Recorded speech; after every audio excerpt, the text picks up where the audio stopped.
Classification और regression दोनों के ऊपर कुछ भी करो, दोनों के ऊपर अप्लाई करो। ये खाली ना छोड़ा करो कि एक पहले आपने क्लासिफिकेशन कर लिया फिर आप इसकी रिग्रेशन कर लें, तो इस तरह फिर मामलात खराब ही होते हैं। और किसी ने किया है न्यूरल नेटवर्क्स को? किसी ने?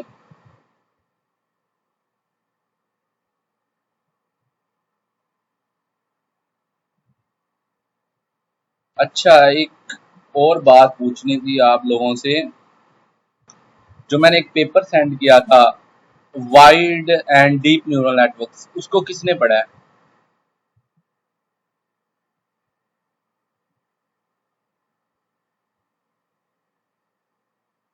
हेलो?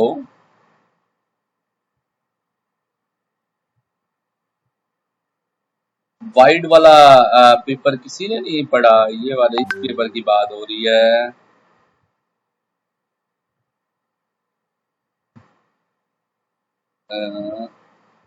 This one.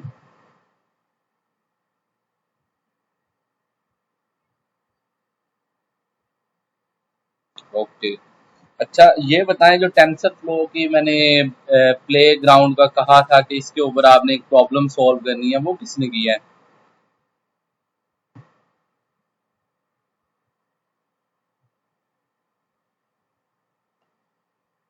हारिस की है? जो टेंसर फ्लो के ऊपर मैंने कहा था, या किसी और ने?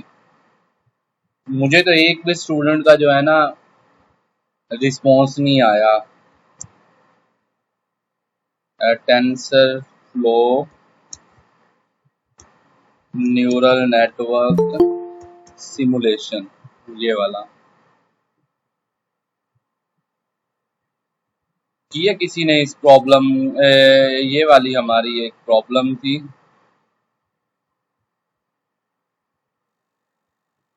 इसके ऊपर कहा था कि इसको आपने क्लासिफाई करना है। नहीं की। अच्छा यार, अब ये बताओ, आप लोग प्रैक्टिस वगैरह करते नहीं है, तो ये तो मामला आपके लिए बड़ा खराब हो जाएगा। अच्छा, एक और लड़का आया है। खुजैमा, आपने पेपर रेप्लिकेट किया है जो मैंने कहा था आपको? आपने चैलेंज लिया था वो एक पेपर रेप्लिकेशन वाला। सर इस वीक करूंगा। मैं लास्ट वीक लाहौर था तो वहाँ पर यूनिवर्सिटी में काम था, इस वजह से मैं थोड़ा बिजी था। ठीक हो गया। उसके अलावा न्यूरल नेटवर्क्स की है प्रैक्टिस? यस सर, वो मैंने प्रैक्टिस किए थे।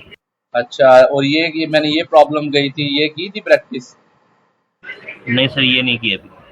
हम्म, ठीक हो गया।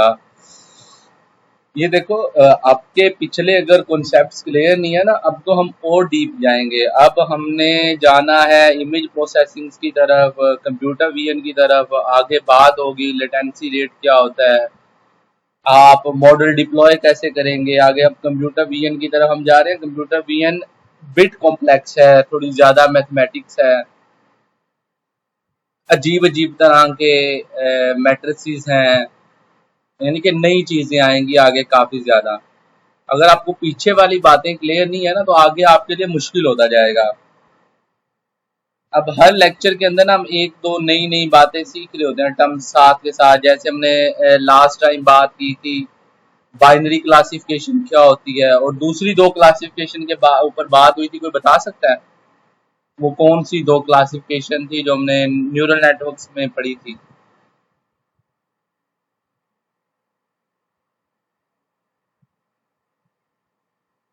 मल्टी लेवल क्लासिफिकेशन या मल्टी क्लास क्लासिफिकेशन? तो देखिए ना, मसला यही होता है, बंदा ना पिछला भूल जाता है जब तक ना करे। इवन मैं अपना बताऊं, मुझे काफी चीजें जो है ना रिवाइज करनी पड़ती हैं। आज भी जैसे मैं आया हूँ, इन इमरजेंसी आया हूँ, और मैं थोड़ा सा आजकल ना बिजी हूँ, जिस वजह से आपकी क्लासेस ना लैग हो रही है।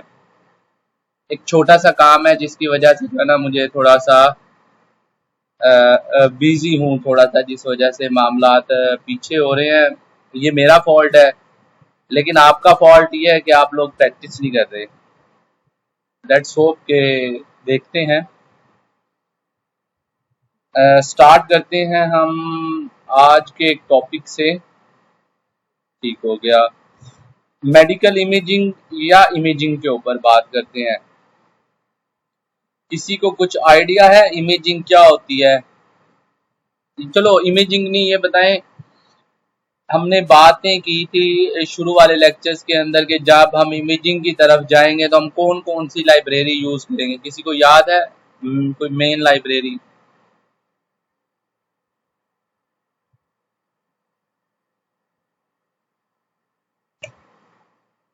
ठीक हो गया, आगे देखते हैं हम।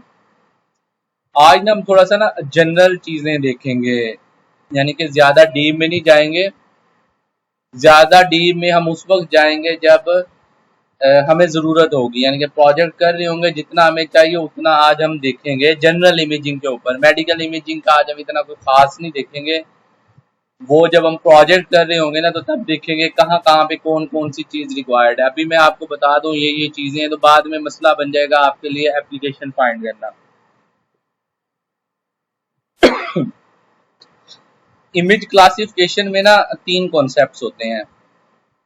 इमेज एक आप अकेला क्लासिफिकेशन कर रहे हैं, सेकंड होता है लोकलाइजेशन और थर्ड होता है सेगमेंटेशन। इमेज क्लासिफिकेशन क्या होता है? जैसे लास्ट टाइम हमने देखा था कि हम न्यूरल नेटवर्क को एक इमेज दे रहे थे और इमेज के अंदर से हमें एक प्रिडिक्शन मिल रही थी। That is just image classification. For example ये एक ना नॉर्मल ट्यूमर है, मैंने ये इमेज आया, ये इसकी प्री प्रोसेसिंग हुई, उसके बाद मॉडल ने जो है ना हमें एक प्रिडिक्शन दे दी कि ये इमेज नॉर्मल है। This is just called classification. इसी तरह इस इमेज के ऊपर हमें प्रिडिक्शन मिल गई कि इसके अंदर ग्लाइयोमा है। ग्लाइयोमा भी एक ट्यूमर की टाइप है। इसी तरह इसके ऊपर हमें एक प्रिडिक्शन मिल गई कि ये मेंजियोमा है, और इसके अंदर कोई पिट्यूटरी ग्लैंड की हमें मिल गई prediction. This is simply classification. अब हम बात करेंगे इसके ऊपर, तो ऑलरेडी हो चुकी है बात, ठीक है ना। ये तो सिंपल सा कॉन्सेप्ट है जिसके ऊपर हमारी बात हो चुकी है। इसमें किसी को कोई मसला है इमेज क्लासिफिकेशन में? तो इमेज क्लासिफिकेशन और ये तीनों क्या है, मतलब ये किसका पार्ट है सब? आपके अगर पास क्लासिफाई मैं करें बताता हूँ। हमारे पास थी ना, हम जितनी भी देख रहे हैं अभी तक सुपरवाइज्ड लर्निंग देख रहे हैं। अभी बात ये है क्लासिफिकेशन की। ये तीनों प्रॉब्लम्स हैं क्लासिफिकेशन की, लेकिन तीनों के ना यूं समझ लें कि एप्लीकेशंस डिफरेंट हैं, आउटपुट्स डिफरेंट हैं। अभी मैंने ये बात की कि क्लासिफिकेशन में हम अभी तक यही देख रहे थे कि हम एक इमेज पास करते थे और उसके ऊपर हम प्रिडिक्शन ले लेते थे कि इसकी प्रिडिक्शन क्या है। जस्ट हमारी पहले यहीं तक बात हुई है जितनी भी हुई है, कि हमने एक इमेज दी थी लास्ट टाइम और उसके ऊपर हमें प्रिडिक्शन ली और हमें प्रिडिक्शन मिल गई कि ये नॉर्मल है। ये होती है सिंपल क्लासिफिकेशन। फिर आप यहाँ पे ना एक यहाँ पे क्लासिफिकेशन प्लस लोकलाइजेशन कर लें। एक और टर्म होती है लोकलाइजेशन। लोकलाइजेशन में क्या करते हैं कि हमने इमेज दी इनपुट, और हमें आउटपुट में जो हमारा इमेज के अंदर जो हमें रिक्वायर्ड था, जैसे हमने यहाँ पे ना ट्यूमर को लोकलाइज करने की कोशिश कर रहे हैं, तो हमें आउटपुट में जस्ट ये नहीं बताएगा कि ट्यूमर है, और उसके अलावा उसकी लोकेशन भी बताएगा कि किस जगह ट्यूमर है। उसके गिर्द जो है ना एक बाउंडिंग बॉक्स बन जाएगा। इसी तरह इस ट्यूमर के अंदर भी बाउंडिंग बॉक्स है, इस ट्यूमर के अंदर भी जो है ना इस इमेज के अंदर भी वो आउटपुट में बाउंडिंग बॉक्स हमें दे रहा है। इसको हम देखेंगे। इसके लिए एक बड़ा मजे का एल्गोरिदम है YOLO, you look only once. जब हम आगे जाएंगे ना इसके ऊपर हम प्रॉपर डिटेल में बात होगी। ये है योलो की problem, you look only once. उसके अलावा स्लाइडिंग विंडो एल्गोरिदम भी होता है। उसके अलावा और काफी एल्गोरिदम्स है, लेकिन जो सबसे फास्ट है वो योलो है। मैं समझाने की कोशिश कर रहा हूं कि हमारी इमेज या कंप्यूटर विजन में कितने किस्म की प्रॉब्लम्स होती हैं। पहली होती है नॉर्मल क्लासिफिकेशन, जिसमें हम इमेज पास करते हैं और हमें प्रिडिक्शन मिल जाती है। दूसरी होती है क्लासिफिकेशन प्लस लोकलाइजेशन। इसमें क्या होता है कि हम इमेज पास करते हैं, हमें क्लासिफिकेशन भी मिलती है इसके अंदर ट्यूमर है तो कौन सी है और वो ट्यूमर कहाँ पे है, तो उसके गिर्द जो है ना एक बाउंडिंग बॉक्स बन जाता है। This is called classification plus localisation. इसी तरह इसको कहते हैं क्लासिफिकेशन प्लस सेगमेंटेशन, कि हमें बताएगा ट्यूमर है कहाँ और उस ट्यूमर को सेगमेंट कर देगा कि किन किन पिक्सेल्स के अंदर ट्यूमर है, यानी कि इसके अंदर ना हम पूरी इमेज के एक एक पिक्सल को क्लासिफाई करेंगे। अब अगर आप देखेंगे ना ट्यूमर है, वहां पे जस्ट बाउंडिंग बॉक्स है, यहाँ पे उस ट्यूमर को प्रॉपरली उसने एनालाइज किया है। अब इसका फायदा क्या होता है मैं अभी बताता हूँ, जब हम आगे जाएंगे ना सेगमेंटेशन का फायदा क्या होता है। आपको पता है हमारे पास जितने भी इमेजेस होते हैं ना, वो मेडिकल के अंदर जो सिटी स्कैन्स के इमेजेस होते हैं वो 3D वॉल्यूम्स होते हैं। हम पूरे 3D वॉल्यूम पे हम जो है ना प्रिडिक्शन ले लेते हैं। हमें हर 2D स्कैन के अंदर ना जो ना सेगमेंट होके मिल जाता है। जब हमारे पास एक पूरा ट्यूमर सेगमेंट हो जाता है ना, तो हम उसको एक्सट्रैक्ट कर सकते हैं और उसको हम उसकी मॉर्फोलॉजी को एनालाइज कर सकते हैं, यानी कि उसकी शेप कैसी है, 3D में हम उसकी शेप देख सकते हैं। इन केसेस में हम शेप एनालाइज नहीं कर सकते। ये तीनों टर्म्स समझ आई हैं?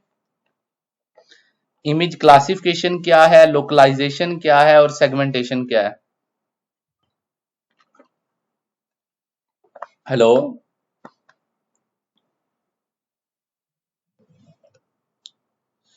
अभी पूछ लो फिर बाद में इसके सर मसले आते हैं। जी, एक दफा रिपीट कर दें। एक दफा रिपीट कर दूं, ठीक हो गया, मैं एक दफा रिपीट कर देता हूं।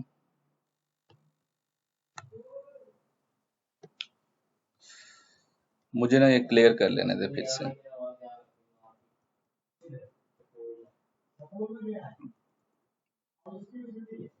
ठीक हो गया।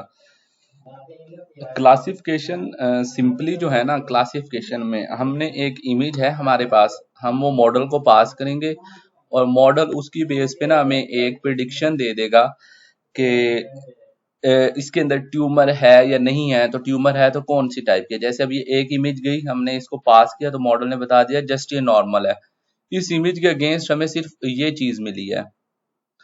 सेकंड, हमने दोबारा फिर एक और इमेज दी और इसके अगेंस्ट हमें प्रिडिक्शन मिली कि इसके अंदर ग्लाइयोमा है। फिर हमने एक और इमेज दी, इसके अंदर हमें प्रिडिक्शन मिली कि इसके अंदर मेंजियोमा है। इसी तरह ये हमने एक और इमेज दी, इसके अंदर हमें मिली कि ये इसमें पिट्यूटरी ग्लैंड का कोई ट्यूमर वगैरह है।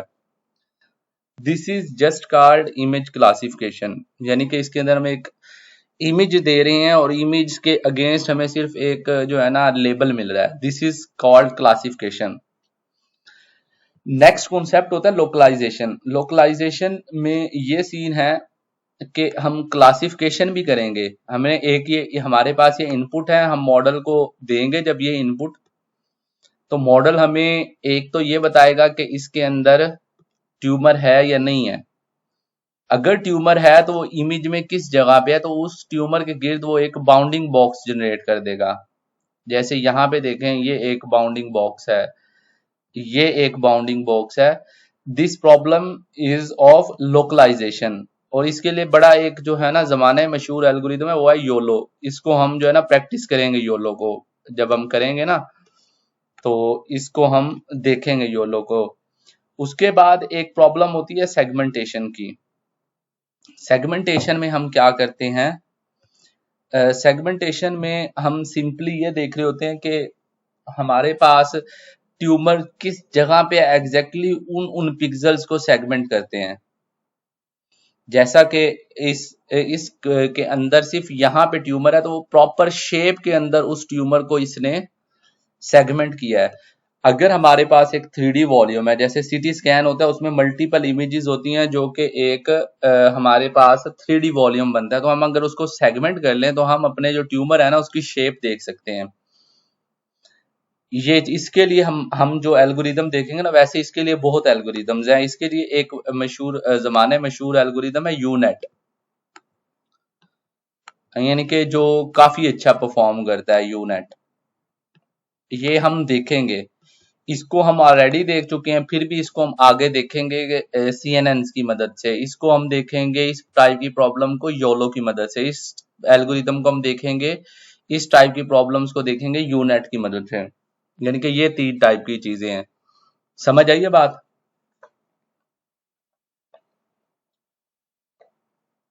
कोई मसला? No sir. ठीक हो गया। मैं लोकलाइजेशन का ना मैं आपको अपना ये एक प्रोजेक्ट दिखा देता हूँ, अगर मेरे पास पड़ा है तो। वेयर इज,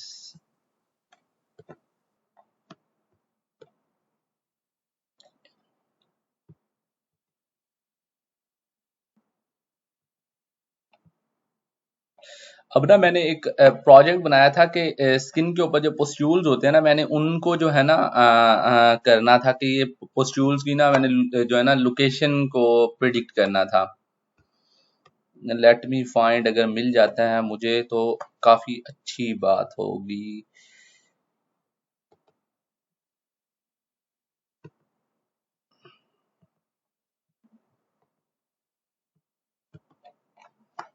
हाँ ये देखें, अब ये देखें, ये प्रिडिक्शंस हैं। अब देखिए मेरा मॉडल जो है ना, पहले तो इसने दिया एक क्लासिफिकेशन के ये एक पोस्ट्यूल है, ये ऊपर क्लासिफिकेशन आ गया और उसने ये भी बता दिया कि मैं 50% तक श्योर हूं कि ये एक पोस्ट्यूल है। पहले क्लासिफिकेशन आ गई, फिर उसके अगेंस्ट इसने एक बाउंडिंग बॉक्स भी जनरेट किया है। दिस इज कॉल्ड लोकलाइजेशन, और मैंने ये योलो की मदद से ही किया हुआ है। अगर मेरे पास एक और चीज मिल जाती है, लेट मी फाइंड एट, चलो इसको ना मैं बाद में दिखाता हूँ, जब योलो को करेंगे ना फिर मैं इसका ना प्रोजेक्ट भी दिखाऊंगा। मेरे पास काफी बने हुए हैं योलो के ऊपर प्रोजेक्ट्स। तो अब आगे चलें, ये 3 कॉन्सेप्ट क्लियर है सबको?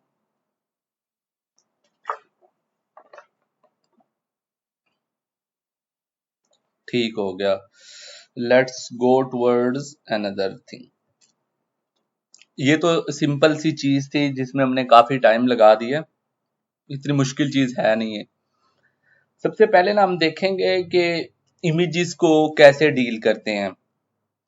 इमेजेस को डील करने के लिए हमने सबसे पहले लाइब्रेरी पढ़ी थी, मैंने कहा था कि हम ओपन सीवी को यूटिलाइज करेंगे। इमेजेस को डील करने के लिए बहुत लाइब्रेरीज हैं, बहुत से तरीके हैं। मैं जिस वे को यूटिलाइज करता हूं वो है ओपन सीवी। मैं यहाँ पे जुपिटर नोटबुक ऑन नहीं करता, 2 मिनट रुके, मेरे पास है। अब मैं ना आपको एक बताऊं, मैं ये काम ना गूगल कोलैब के अंदर नहीं कर रहा, मैं आपको स्ट्रेट फॉरवर्ड बता रहा हूं। उसकी वजह क्या है, मैं अभी ना आपको उसकी वजह भी दिखा देता हूं। मैंने शुरू से कहा था कि मैं गूगल कोलैब बहुत कम यूज करता हूं, ये मैं सिर्फ आप लोगों की वजह से कर रहा था। इसमें ना गूगल कोलैब में सम टाइम ना कुछ फंक्शंस वर्क नहीं करते। अभी मैं दिखाता हूं कौन सा फंक्शन इधर वर्क नहीं करता। लेट मी शो यू, ये देखें यहाँ पे एक फंक्शन है cv2.imshow। ये यूटिलाइज होता है जब आप रियल टाइम वीडियोस के ऊपर काम कर रहे हो, यानी कि कोई रियल टाइम वीडियो चल रही है और उसके ऊपर आप प्रिडिक्शन ले रहे हैं। बायोमैकेनिक्स का कोई मसला हो सकता है, इस टाइप की कोई भी प्रॉब्लम्स आ सकती हैं। अब मैं अगर इसको रन करता हूं तो आप यहाँ पे देखेंगे cv2.imshow is disabled in Colab because it causes Jupyter sessions to crash. अगर ये फंक्शन है, ये इसके अंदर ना फ्रेम्स होते हैं, तो ये जो है ना इस सेशन को क्रैश कर देता है जुपिटर नोटबुक को। तो इसने सेम वही दी है, तो जिसकी वजह से मैं यूटिलाइज करूंगा एनाकोंडा के अंदर जुपिटर नोटबुक।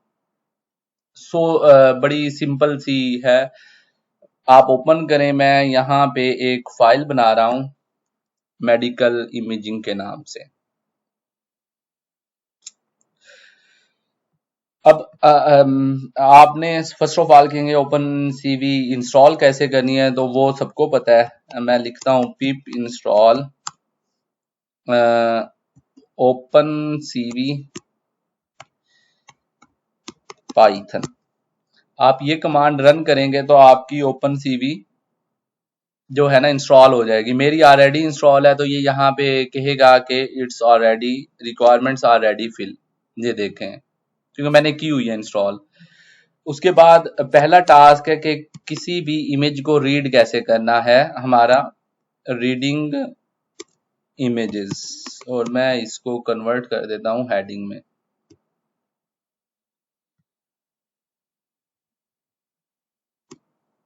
ठीक हो गया। अब मैं इंपोर्ट करता हूं ओपन सीवी को। इंपोर्ट करने के लिए ना आपने याद रखना है, कुछ चीजें हैं जो ना बड़ी डिफरेंट है वो वैसे ओपन सीवी, लेकिन हमें ना CV2 से जो है ना इंपोर्ट कर सकते हैं अपना ओपन सीवी को। मेरी इंपोर्ट हो गई। उसके बाद अब मैंने क्या करना है, इमेज रीड करना है, तो मैं करता हूं इमेज। ओपन सीवी के अंदर जो है ना फंक्शन है cv2.im रीड, और इसके अंदर या आप इमेज का नाम रख लें अगर आपने सेम फोल्डर में रखी हुई है, या फिर यहाँ पे ना पाथ पेस्ट कर दें। तो मैं यहाँ ना पाथ ही करता हूँ। ये मेरा इमेजिंग का फोल्डर है, ये यहाँ पे मेरे पास एक इमेज है, ये वाली कर लेते हैं। इसका मैं पाथ कॉपी कर रहा हूँ।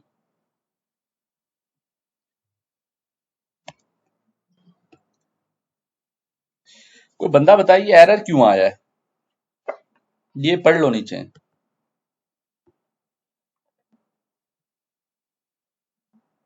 हेलो, मेरी आवाज आ भी रही है या नहीं आ रही? जी आ रही है। एरर क्यों आया ये?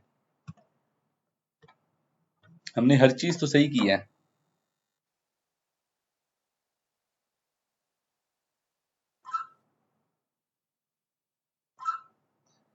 यार इसमें ना सिंपल सीन होता है। मैंने हालांकि जब पाइथन के सेशन थे ना उसमें मैंने डिस्कस किया था कि ये जो बैक स्लैश होती है ना, ये एक पाइथन के अंदर ऑलरेडी काफी फंक्शंस में यूटिलाइज होती है। Backslash N new line के लिए होता है, बैक स्लैश टी टैब के लिए होता है।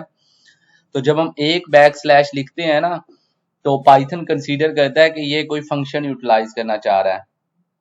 तो या तो आप इसको फॉरवर्ड स्लैश कर लो अगर आपने सिंगल यूटिलाइज करनी है। जैसे अगर ये देखो ना, इसने लिखा है यूनिकोड एस्केप एरर, यानी कि इस चीज में कहीं पे मसला है। या तो आप इसको डबल कर लो। अब अगर डबल लिखोगे ना इसको, तो ये एक सिंगल कंसीडर होगी बैक स्लैश, या फिर आप इसको फॉरवर्ड स्लैश कर लो। ये दोनों आपके ऊपर है। मैं यूजुअली क्या करता हूं, मैं जो यूजुअली करता हूं, मैं इसको ना डबल स्लैश कर लेता हूं, डबल बैक स्लैश।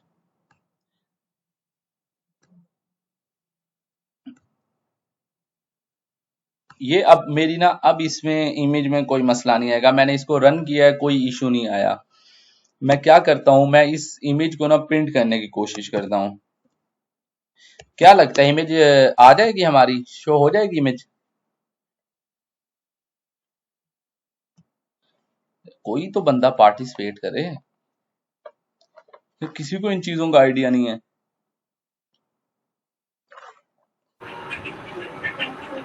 इमेज आ आएगी? जाएगी। चलो देख लेते हैं। इमेज तो नहीं आई है, तो कोई अरे आ गई है। तो उसकी वजह यह है, इमेज जो है ना वो एक पिक्सेल्स की अरेंजमेंट होती है, और उसके अलावा जो ओपन सीवी है ना, ये हमें नमपाई अरे जो है ना रिटर्न करता है। तो इसको जो है ना प्रिंट करने के लिए फिर हमारे पास डिफरेंट फंक्शंस हैं, जैसे cv2.im शो मैं यूटिलाइज करता हूं।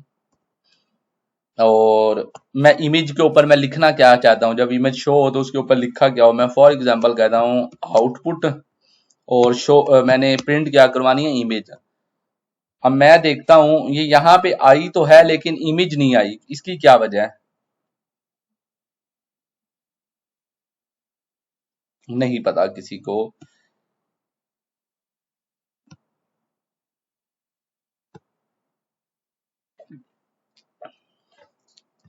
इसकी ना वजह मैं आपको बता देता हूं। जैसे ही इमेज शो हुई और एक लाइन का कोड था, ये एंड हो गया। हमें आगे ना कोई वेटिंग के लिए कि इस इमेज को होल्ड करने के लिए कोई हमें कमांड लिखनी पड़ेगी। इमेज शो हो और रुकी रहे तब तक, जब तक कोई हम जो है ना कोई चीज वो नहीं करते, यानी कि कोई कमांड वगैरह नहीं डालते या उसको हम कैंसिल नहीं करते। मैं क्या करता हूं, cv2 डॉट वेट की, और मैं इसको 0 कर देता हूँ। अब ये उस वक्त तक इमेज होल्ड पे रहेगी जब तक मैं कैंसिल का बटन नहीं दबाऊंगा। अब मेरा कर्नल डेड हो गया तो मुझे जो है तमाम सेल्स को रन करना पड़ेगा, रन ऑल। पहले इंपोर्ट किया, फिर हमने इमेज रीड की और उसके बाद हम शो कर रहे हैं जैसे cv2.im शो को यूटिलाइज करके। अब देखें, ये इमेज हमारे पास आ गई है। अब मैं जैसे ही इसको कैंसिल करूंगा ये कैंसिल हो गई है। तो वेट की का सिर्फ फंक्शन यही है कि इमेज को होल्ड करके रखता है उस वक्त तक जब तक मैं उसको कैंसिल ना कर दूं। यहां तक समझ आ गई है इमेज रीड कैसे करनी है? Hello, yes sir, clear. ठीक हो गया। ये तो था कि अगर हम एक एक्सटर्नल उसके अंदर विंडो के अंदर ओपन करनी है। हमारे पास एक और बड़ी मजे की लाइब्रेरी है मैटप्लॉटलिब। मैटप्लॉटलिब थोड़ी ज्यादा हैंडी है। तो मैं अब क्या करता हूँ, पूरे के पूरे सेम वही इमेज है, मैं आपके लिए ना थोड़ा आसान कर देता हूँ इसको, मैटप्लॉटलिब। इससे ना आप लोगों के लिए थोड़ी आसानी हो जाएगी। ठीक हो गया। ये मैं मैटप्लॉटलिब से कर रहा हूँ। मैं सबसे पहले क्या करूंगा, इंपोर्ट cv2, उसके बाद मैंने इमेज रीड करनी है। मैंने ये इमेज रीड कर ली। उसके बाद मैंने क्या करना है, हाँ मैंने मैटप्लॉटलिब को इंपोर्ट नहीं किया। मैं क्या करता हूँ, import matplotlib dot pyplot as plt, matplotlib.pyplot as plt। उसके बाद मैंने जस्ट क्या करना है, plt.im शो, इसके अंदर भी im शो है बड़ा सिंपली। तो मैंने क्या शो करवाना है, इमेज, और ये plt.im शो है। और यहाँ पे जो है मैं plt.show कर दूंगा और कंट्रोल एंटर। कहाँ पे इशू है, नो मॉड्यूल मैटप्लॉटलिब डॉट पाई प्लॉट है, पाई प्लॉट।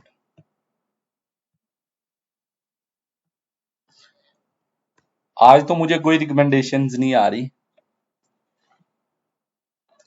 तो ये इस तरह हम ना पाई प्लॉट से किसी भी इमेज को शो कर सकते हैं। इसमें यह है कि आप ओपन सीवी से इमेज को लोड कर लें, उसके बाद जो है ना आप इमेज को प्लॉट कर लें सिंपली मैटप्लॉटलिब से। यहां तक सबको क्लियर है? किसी को यहां तक मसला हो?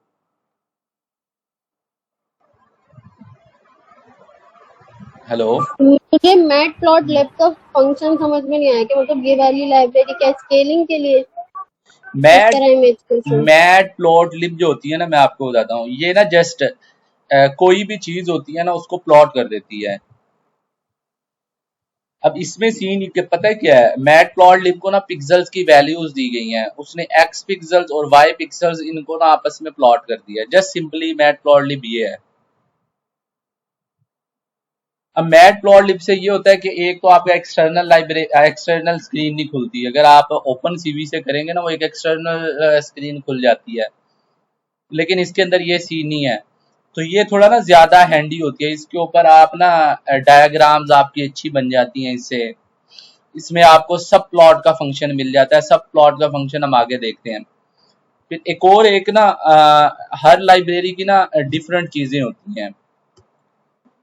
मैं ना अभी यही सेम सीन है, मैं कोई और इमेज ओपन करता हूं मैटप्लॉटलिब से। मैटप्लॉटलिब से ना मैं एक यहां से एक इमेज है ये वाली, इस इमेज को ना मैं ओपन करता हूं मैटप्लॉटलिब से। यहाँ पे मैं इसका कॉपी कर रहा हूँ पाथ, और मैं जस्ट यहाँ पे इसका पाथ चेंज कर देता हूँ। पाथ चेंज करूंगा तो मुझे इसको डबल जो है करना पड़ेगा, बैकस्लैश।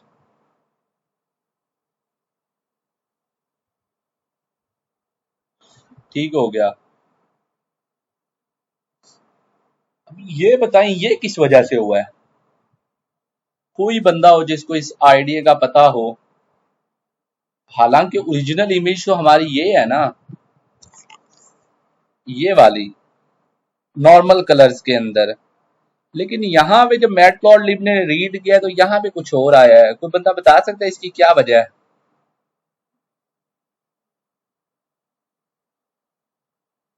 किसी को इस चीज की आइडिया नहीं है? सर हाँ सर, कलर्स इंपोर्ट नहीं होंगे सर, वो ग्रे स्केलिंग इमेज यहाँ पे हो सकती है। अभी ना मैं आपको बताता हूँ, ये ग्रे स्केल इमेज नहीं है, ये हमारा इमेज रीडिंग हो गया, ये हमने दोनों देख ली। हाँ, एक और आपको ना चीज दिखाता हूँ, बड़ी मजे की चीज है। यही इमेज है मेरे पास, सेम इमेज है। इसको ना किससे करने की कोशिश करते हैं, इसी इमेज को जो है ना हम शो करवाते हैं ओपन सीवी से। करवा सकते हैं ना हम, यानी कि मैं मैटप्लॉटलिब से इसको जो है ना शो नहीं करवा रहा, मैं इसको करवा रहा हूं यूजिंग ओपन सीवी। अब आप देखें, अभी कलर सही है। हाँ, थोड़ा ना साइज में मसला है कि इमेज ना काफी बड़ी है तो ये स्क्रीन में पूरी नहीं आ रही, इसको मैं कर सकता हूं सेट, लेकिन यहाँ कलर्स सही हैं। चलो मैं इसका ना साइज भी थोड़ा बेहतर कर देता हूँ। आपके पास ना ओपन सीवी बड़ी मजे की है, यहाँ पे ना आप हर चीज कर सकते हैं। जैसे रीसाइज में कर रहा हूँ इमेज को, CV2 डॉट रीसाइज करना मैंने किसको है, इमेज को, यानी कि जो हमने रीड किया इमेज, इसको हमने रीसाइज करना है। और इसका साइज क्या रखना है हमने, मैं रख लेता हूँ 250 बाय 250, यानी कि 250 बाय 250 पिक्सल की अब हो जाएगी ये इमेज। अच्छा, हमने फिर रीड भी रीसाइज इमेज को करना है ना, रीसाइज इमेज को शो भी हमने रीसाइज इमेज को करवाना है। अब ये देखें, यहाँ पे कलर्स सही हैं। ये देखें, मैंने पहले इमेज को रीड किया CV2 से, फिर उस इमेज को जो है ना मैंने रीसाइज कर लिया 250 बाय 250। अब ये इमेज जो है ना 250 बाय 250 के पहले काफी बड़ी थी। उसके बाद मैंने इसको CV2.im शो से इसको शो करवा दिया। यहाँ कलर्स सही हैं, लेकिन जब मैं इसी टास्क को मैटप्लॉटलिब से कर रहा था तो वहां पे कलर्स डिफरेंट हो रहे थे। अब आप मसला देखें, ओपन सीवी में मसला है या मैटप्लॉटलिब में कोई मसला है? मैटप्लॉटलिब का कोई नहीं, अब मैं वजह बताता हूं क्या है। मसला मैटप्लॉटलिब में नहीं है, मसला है पड़ा ओपन सीवी में। इस किस्म के इश्यूज आते हैं कि जब आप मैटप्लॉटलिब से करते हो तो थोड़ा कलर्स डिफरेंट हो जाते हैं। उसकी वजह बताता हूं क्या है। हम जो नॉर्मल इमेजेस देखते हैं ना, वो होते हैं in form of RGB, red green और ब्लू, ठीक है ना, जो नॉर्मल इमेज होता है। लेकिन जो जब आप ओपन सीवी से इस इमेज को रीड करेंगे तो उसका फॉर्मेट होगा BGR, ब्लू ग्रीन और रेड। कलर अरेंजमेंट ही डिफरेंट है। तो अब जब आप IM शो से करते हो ना, जब CV2 से ही आप प्लॉट करोगे तो वो इंटरनली जो है ना BGR को RGB में कन्वर्ट कर चुका होता है, इंटरनली IM शो का जो फंक्शन है। लेकिन जब आप यही काम मैटप्लॉटलिब से करने जाएंगे तो मैटप्लॉटलिब तो एक्सपेक्ट करता है कि उसको इमेज RGB में मिले, लेकिन उसको मिलता है BGR में, तो वो तो एग्जैक्टली BGR का BGR दिखा देता है। मैटलिब को थोड़ी पता है कि मैंने BGR दिखाना है RGB दिखाना है। तो हमें क्या करना पड़ेगा, BGR फॉर्मेट को RGB में कन्वर्ट करना पड़ेगा बिफोर, तब जाके हमारा जो है ना इमेज सेट हो पाएगा, यानी कि तब करेक्ट फॉर्मेट में हमारा इमेज हमें नजर आएगा। बात समझ आ गया सबको, या इसमें किसी को कोई मसला है? हाँ ना कर दिया करो, थोड़ी अगर किसी का इशू हो तो बता देंगे। इसमें तो, लेकिन जब ये ओपन सीवी की इमेज आ रही है तो वो बिल्कुल कलर सही में आ रही है, तो हमें कैसे पता चलेगा कि इसमें डिफेक्ट है? ये तो मैं अभी बताता हूँ। IM ये जो ओपन सीवी है ना, ये ऑलरेडी रिटर्न फंक्शंस हैं। मैं आपको बता रहा हूँ जो ओपन सीवी से इमेज रीड होती है ना, वो BGR फॉर्मेट में होती है। लेकिन जब हम उसको IM शो करते हैं ना ओपन CV से, तो इंटरनली जो है ना BGR को RGB में कन्वर्ट ऑलरेडी कर चुका होता है। लेकिन मैट प्लॉट लिब को नहीं पता, मैट प्लॉट लिब का कोई ताल्लुक नहीं है ओपन CV से। मैट प्लॉट लिब को एक जो है ना अरे मिली है और उसको उसने प्लॉट करना है। वो BGR फॉर्मेट में है तो उसको BGR फॉर्मेट में प्लॉट कर देगा, अगर RGB फॉर्मेट में है तो उसको RGB फॉर्मेट में कर देगा। लेकिन ये याद रखने वाली बात है कि जब भी आप ओपन CV से इमेज को रीड करते हैं वो always in form of BGR format होता है, तो हमें उसका कलर चेंज करना होगा, उसका इमेज का जो है ना BGR से RGB में लेके जाना होगा। बात क्लियर है सबको?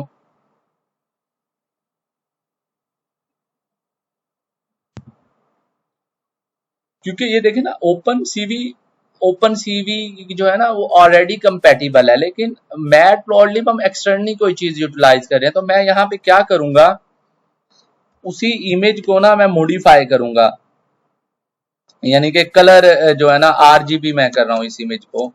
तो इसके लिए ना एक फंक्शन है cv2.cvt कलर,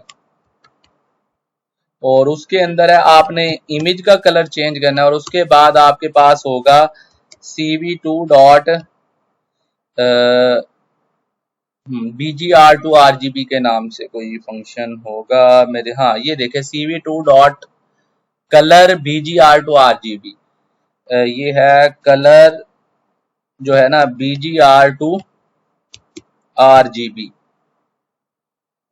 तो अब ये जो फंक्शन है ना ये लाइन, अब ये ना BGR में था ना हमारा चीज, तो उस BGR को RGB में कन्वर्ट कर देगी।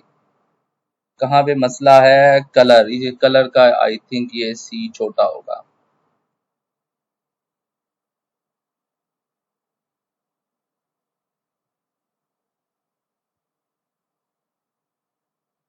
हाँ कलर का ये देखें उन्होंने लिखे हुए हैं बड़े बेढंगे जो है ना इन्होंने फंक्शंस लिखे हुए हैं जिसमें कोई सेंस ही कोई नहीं है।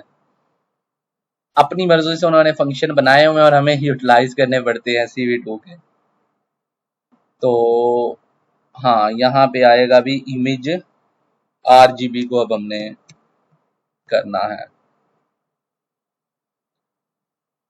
Image RGB is not defined। अब सही फॉर्मेट में आ गई है इमेज।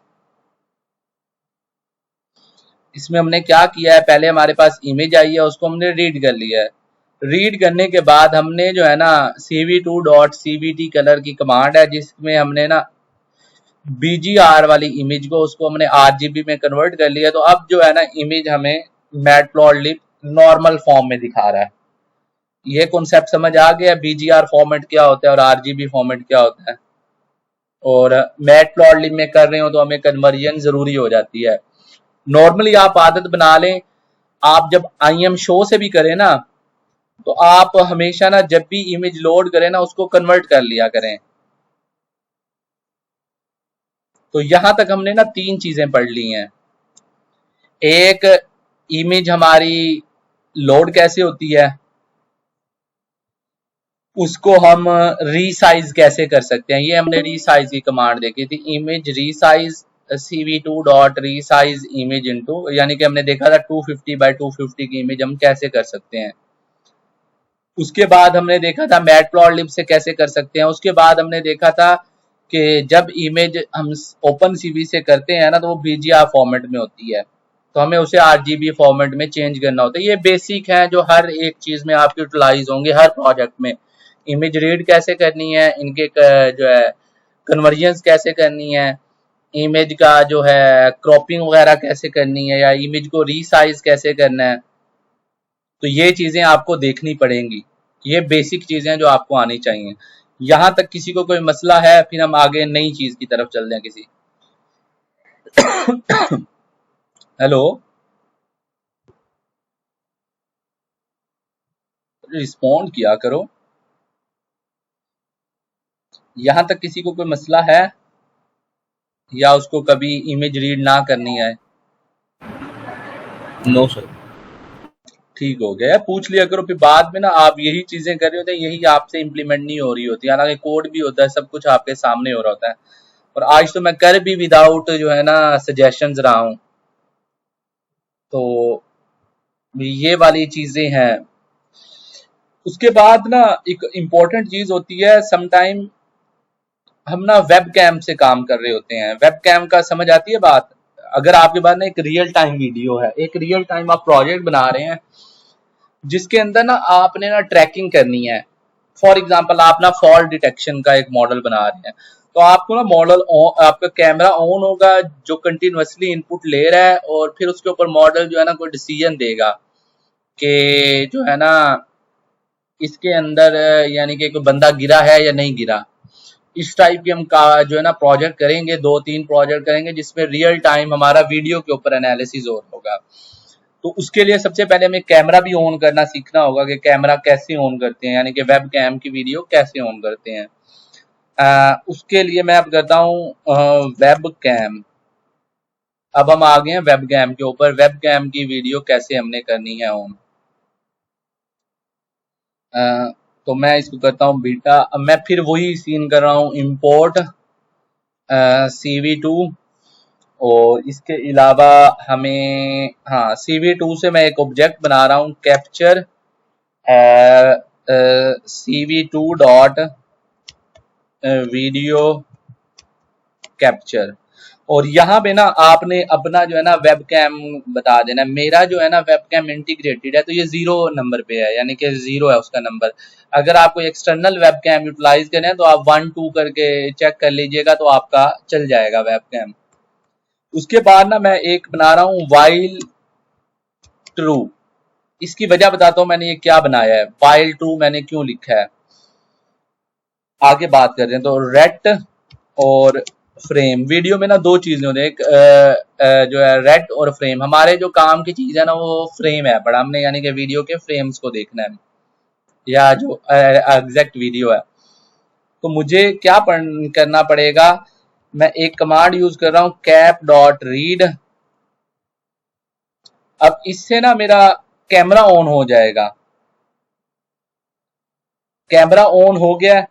अब मैंने क्या करना है, जो कैमरे से वीडियो आ रही है उसको शो भी करना है, तो मैं क्या करूंगा, CV2 डॉट IM शो, और उस वीडियो के ऊपर मैंने लिखना क्या है, फॉर एग्जाम्पल मैं लिखता हूं आउटपुट, और मैंने प्लॉट क्या चीज करनी है, वो फ्रेम है, यानी कि जो फ्रेम आ रहे हैं ना उसको मैंने इसके ऊपर ले लिया। अब मैं ना एक कंडीशन लगाऊंगा, पहले हमने बात की थी कि पहले हम वेट की से गुजारा कर रहे थे, यहाँ पे ना मैं वेट की बजाय ना कोई एक जो है ना नॉर्मल मेरी कोई की है ना उससे करता हूँ। मैं क्या लिखता हूँ, CV, अब मैं इफ की एक कंडीशन लगा रहा हूँ, CV2 डॉट अगर वेट की 1 एंड, ये सिर्फ जो कमांड है ना ये जस्ट यूज हो रही है कि हमारा कैमरा बंद कब होगा। यहाँ पे कैमरा बंद हो गया और उसको हमने शो कर लिया जो वीडियो आ रही थी।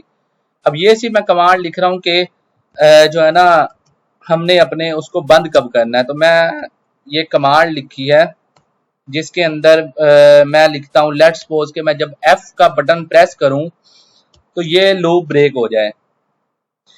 इसमें हुआ क्या है, मेरा कैमरा ऑन हुआ है, कैमरा ऑन होने के बाद मैंने वहां से एक बनाया है, लूप बनाया है। ये लूप उस वक्त तक चलेगा, ये लूप उस वक्त तक चलेगा जब तक मैं F का बटन प्रेस नहीं करता।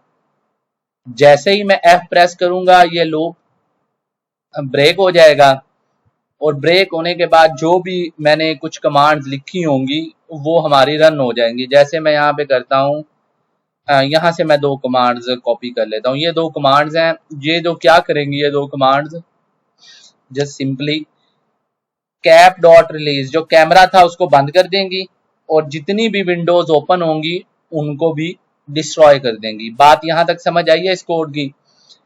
मैंने कैमरा ऑन किया, कैमरा ऑन करने के बाद उसके अंदर से फ्रेम्स को रीड किया, उन फ्रेम्स को रीड करने के बाद मैंने उन फ्रेम्स को अपनी स्क्रीन के ऊपर शो किया, और उसके बाद मैंने एक कमांड लिखी कि जैसे ही मैं F प्रेस करूं ये लूप ब्रेक हो जाए, कैमरा भी बंद हो जाए और जितनी भी स्क्रीन ओपन है वो सब के सब डिस्ट्रॉय हो जाए। ये बात समझ आइए यहां तक? हेलो? यस। थोड़ी टफ है मैंने कहा है, लेकिन आ जाएगी समझ में। अब इसको रन करता हूँ। कहाँ पे मसला है? CV डॉट वेट की 1, ठीक है। यहाँ इक्वल इक्वल होता है, जब आप कंडीशन के अंदर होते हैं तो इक्वल इक्वल लगाना होता है। हाँ, ये देखिए मेरा ना कैमरा ऑन हो चुका है। मैं देखता हूँ कि मैं स्क्रीन में ना आऊं। तो ये मेरा लाइव कैमरा है। तो मैं जैसे ही F की प्रेस करूंगा ये डिस्ट्रॉय हो जाएगी। ये बात समझ आ गई है? तो आप वेब कैम ओपन कर सकते हैं दोबारा। बेसिक कॉन्सेप्ट यही है। इसके ना हजारों तरीके होते हैं। मैं जो एक तरीका फॉलो करता हूँ ना, मैं ये लाइन ऑफ कोड्स को यूटिलाइज करता हूँ जब मैं रियल टाइम किसी चीज के ऊपर काम कर रहा होता हूँ।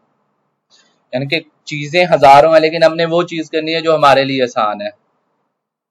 इसके बाद ये तो थी वेब कैम के ऊपर बात। कभी हम बात कर रहे होते हैं वीडियोस के ऊपर, कि वीडियोस के ऊपर हमने प्रिडिक्शंस वगैरह लेनी होती हैं। तो तब मैं क्या यूटिलाइज करता हूं मैं बताता हूं आपको। वीडियो ठीक हो गया, वीडियो रीडिंग। ये चीजें बड़ी डाटा सेट कलेक्शन में बड़ी हेल्पफुल होती हैं। मैं दिखाता हूँ कैसे होती हैं, वो एंड में देखेंगे डाटा सेट बिल्डिंग में कैसे हेल्पफुल होती हैं। देखने दे टाइम कितना रह गया है। 7 मिनट्स है। ओके, यही कोड है, सब कुछ यही है। each and everything is same. So one thing maybe which we have to see कि वीडियो जब एंड होगी तो तब हमने क्या करना है। यहाँ पे हम रीड किसको कर रहे थे?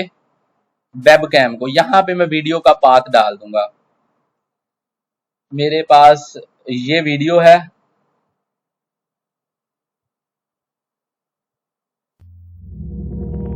ये एक वीडियो है, यानी कि ब्रेन के जो है ना सिटीज जो है MRI की एक प्रॉपर वीडियो है जिसके अंदर डिफरेंट स्लाइसेस में दिखा रहे हैं कि ये हाईएस्ट रेजोल्यूशन है किसी MRI की। इसका मैं पाथ कॉपी कर लेता हूँ, कॉपी एज पाथ, और उसके बाद यहाँ पे मैं जस्ट पेस्ट आउट कर देता हूँ। इसमें अब कुछ इश्यूज भी आएंगे। हाँ, यूनिकोड।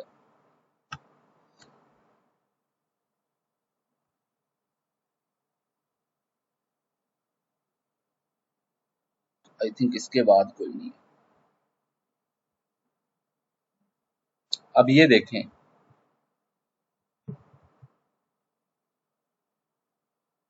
पूरी की पूरी वीडियो आई है। अब इसमें ना एक जगह पे मसला आया है।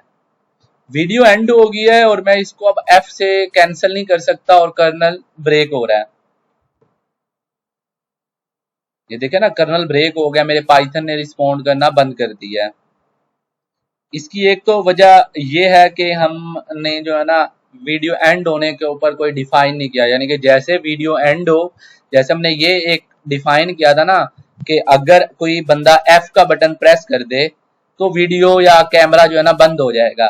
लेकिन अगर वो तो कैमरा था ना, उसने तो कंटिन्यूअसली ऑन रहना है, F दबाएंगे तो बंद होगा। वीडियो तो एंड होगी ना, वीडियो फॉर एग्जांपल 1 मिनट की है तो उसने एंड हो जाना है। 1 मिनट के बाद क्या होगा, इस चीज की हमने कंडीशन डिफाइन नहीं की। तो वो मैं यहां से कॉपी कर लेता हूं उसके रिगार्ड।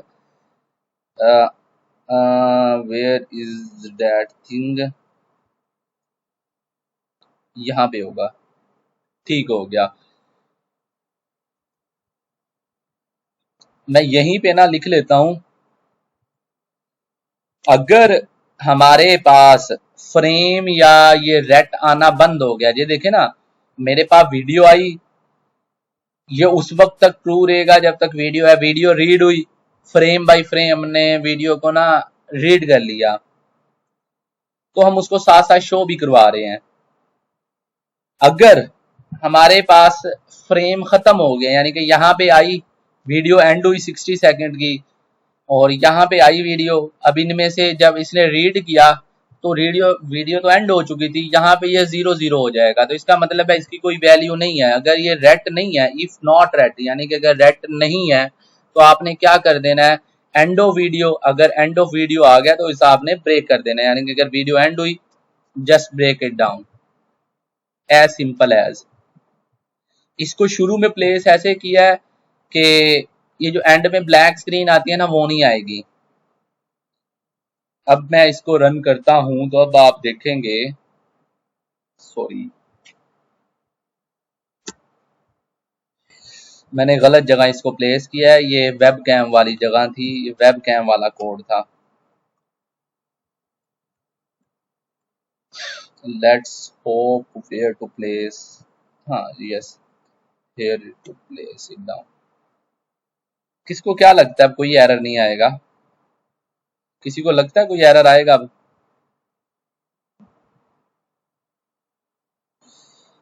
Where is error?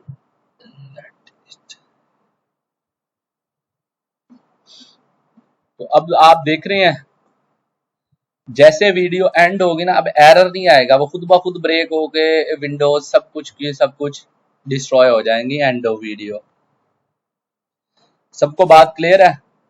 यहां तक वीडियोस कैसे रीड करते हैं?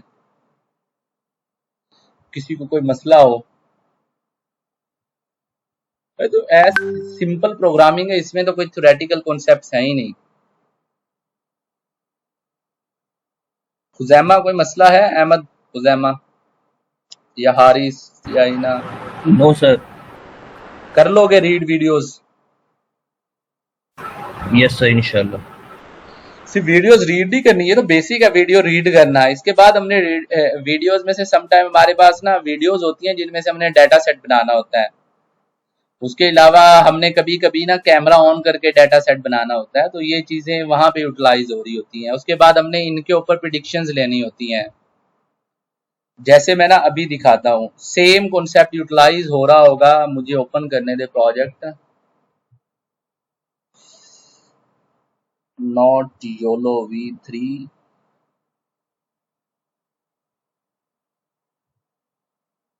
PyCharm projects.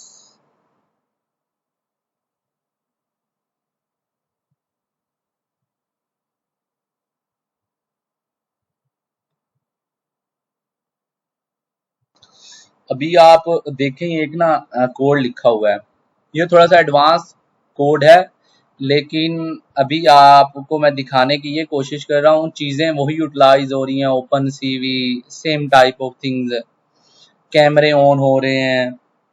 ये देखें, कैप डॉट ओपन, फिर मैं जो है ना रिलीज कर रहा हूँ या डिस्ट्रॉय कर रहा हूँ किसी विंडो को, तो वही चीज़ें हैं तकरीबन। मेरे पास वीडियो ये है curl.mp4।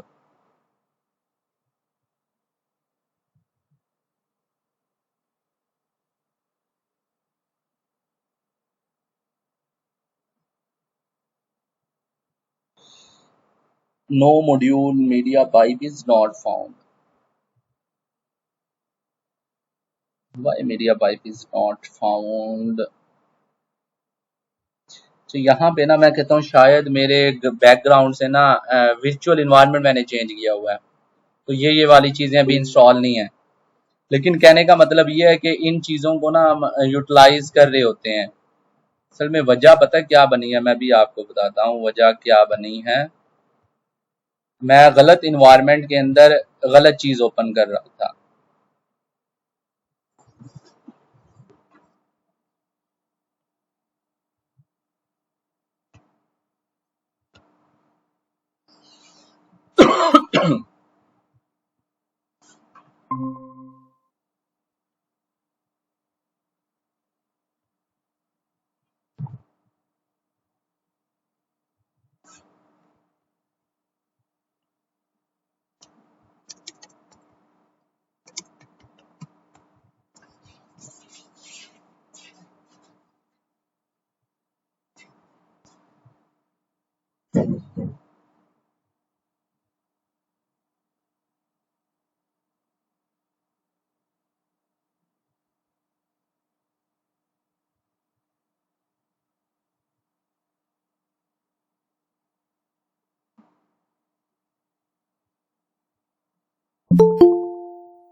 खुजैमा, मेरी आवाज आ रही है?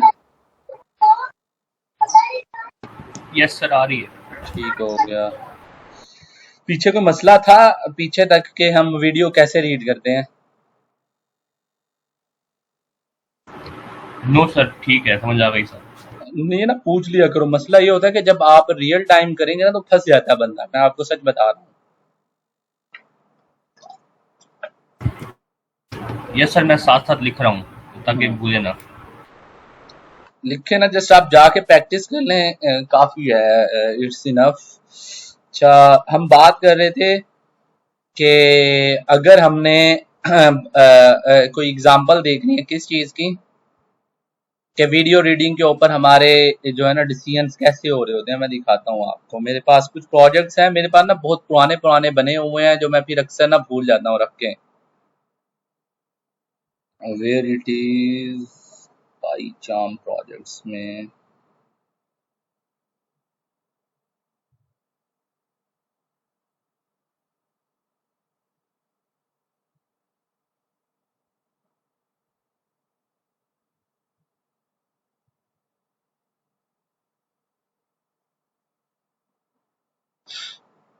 स्क्रीन हो रही है शेयर आपको? यस सर, हो रही। ठीक हो गया। आई होप अब सही फाइल खुलेगी। हाँ, ठीक हो गया, अब सही खुल गया।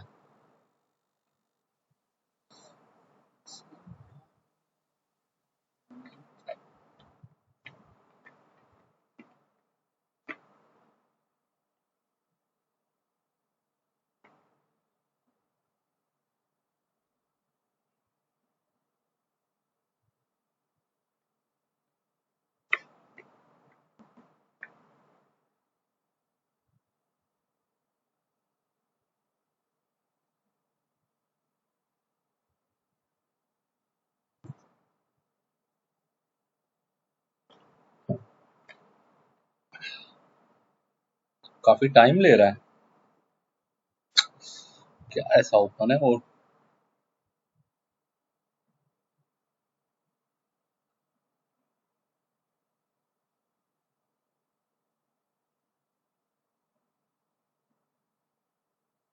हाँ, हो गया। ये देखें, ये एक मेरे पास वीडियो थी।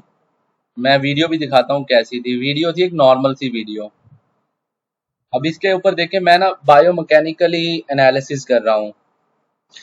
एक चीज आपने देखनी है कि मैं इसका जो है ना एल्बो एंगल मेजर कर रहा हूँ, और ये एल्बो एंगल उसकी एल्बो के ऊपर ही लिखा जा रहा है। यानी कि मैं वीडियो या किसी पिक्चर के ऊपर कुछ ड्रॉ या कुछ लिख सकता हूँ इजीली। जैसे अब देखें ना, अब जैसे ही ये एक कर लेगा या फ्लेक्शन करेगा तो यहाँ आपको ग्राफ के अंदर उसका एंगल चेंज हो जाएगा। देखें, ये देखें, तो अब ये देखें ग्राफ के अंदर ये पीक इसकी इस फ्लेक्शन की है। तो इस तरह के ना हम काफी काम करते हैं इसके अंदर अपने प्रोजेक्ट्स के अंदर। अब ये एक वीडियो के ऊपर, अगर मैं ये वीडियो भी आपको दिखाऊं ना, ये वीडियो कर्ल, ये सिंपल वीडियो है जिसके ऊपर वो हम एनालिसिस कर रहे थे। ये वीडियो थी जस्ट सिंपल।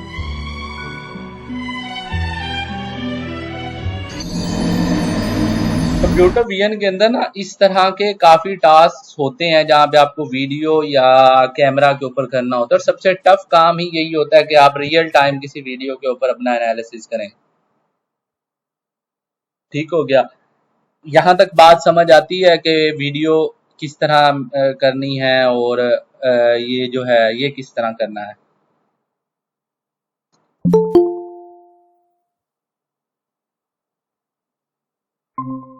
ओके, हमने क्या क्या देखा, देख चुके हैं। इसके बाद अब बीजीआर वाली होगी बात, ये बात हो चुकी। वेब कैम ओपन करने के लिए मैंने कोड सब ना पेस्ट किए हुए ऑलरेडी प्रेजेंटेशन के अंदर। ये यहाँ पे मैंने थोड़ा जो है इफरेट की बात हुई है, और ये कोड लिखा हुआ है कि आप ना अपनी वीडियो की ना स्पीड को कंट्रोल कर सकते हैं, कि आप ना ये डिले फाइंड कर लें इन दो से, आपकी वीडियो के अंदर कितने फ्रेम्स पर सेकंड चल रहे हैं ना, उसके हिसाब से ना ये आपके वीडियो का ना डिले फाइंड कर लेगा, यानी कि एक फ्रेम और दूसरे फ्रेम के दरमियान कितना टाइम आना चाहिए, और उस डिले को ना आपने यहाँ पे पुट कर देना है। तो आप जो है ना अपनी वीडियो की स्पीड को भी कंट्रोल कर सकते हो। फिर हाँ, एक और बात जो मेरे जहन में नहीं थी, मैं देख के मुझे याद आ गई है।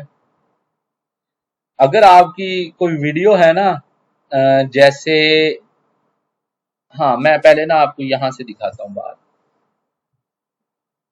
ये मेरा एक ना वेब कैम है,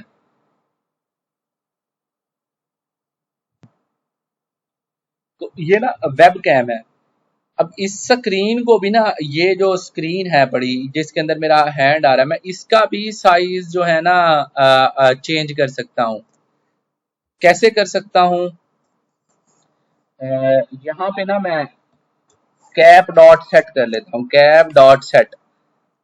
3 और 4 जो है ना विड्थ और लेंथ के लिए यूटिलाइज होते हैं। अगर आप 3 लिखेंगे ना तो इसका मतलब है मे बी आप ना विड्थ को चेंज कर रहे हैं। तो मैं क्या करता हूँ, इसकी विड्थ कर देता हूँ 250, और इसकी लेंथ के लिए अगर आपने करना है ना कैप डॉट सेट, लेंथ के लिए आपके पास 4, तो लेंथ में कर देता हूँ लेट्स सपोज 100।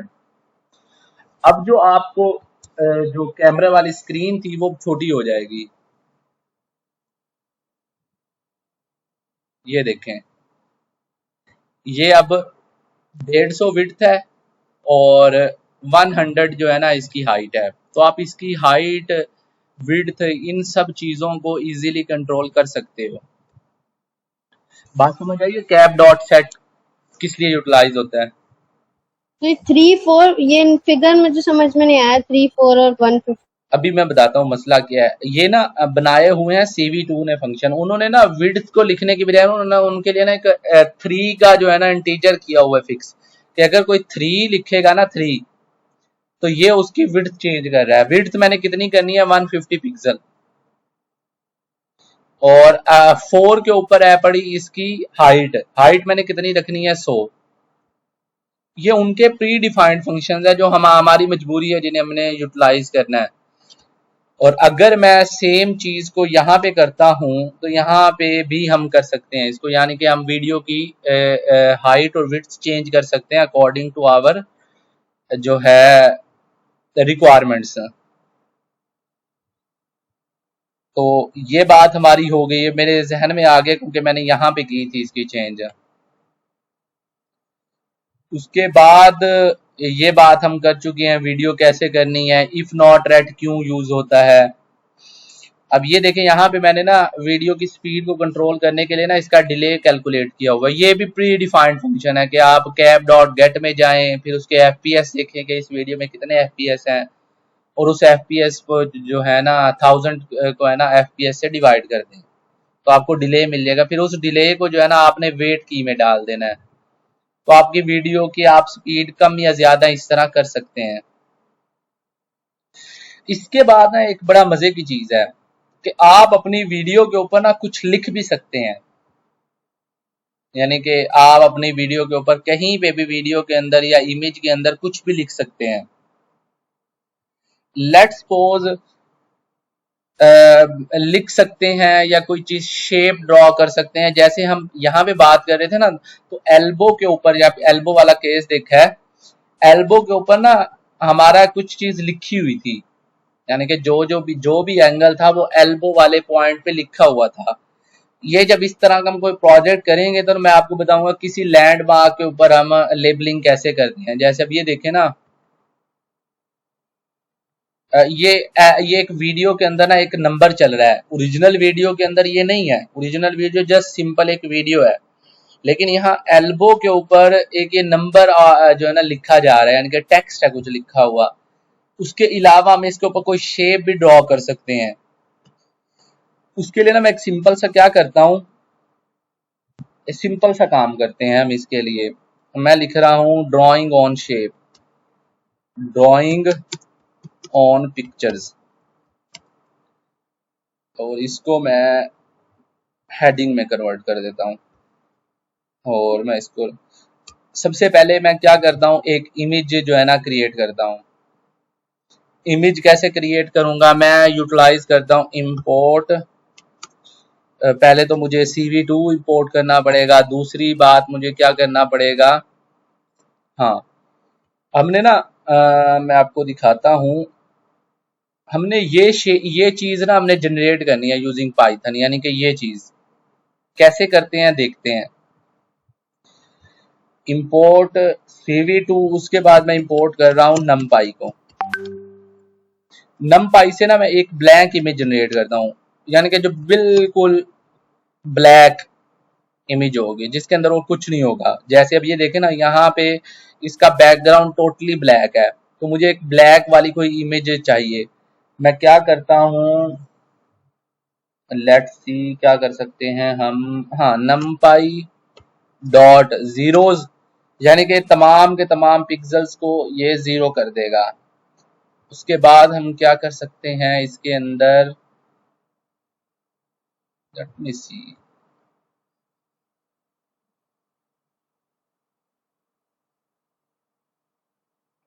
हाँ सही है सही है। इसके बाद हमें शेप बतानी है कि हमारी इमेज कौन सी शेप की होगी। तो मैं लिख रहा हूँ 512 बाय 512 पिक्सल की इमेज होगी। अच्छा ये बताओ, जो RGB इमेज होती है इसमें चैनल कितने होते हैं? ये देखे ना, ये हमारी इमेज जो है ना कलर्ड है, हमने यानी कि इसके ऊपर ग्रीन भी करना है, रेड भी करना है और ब्लू भी करना है। तो कितने चैनल्स होते हैं एक कलर्ड इमेज के अंदर?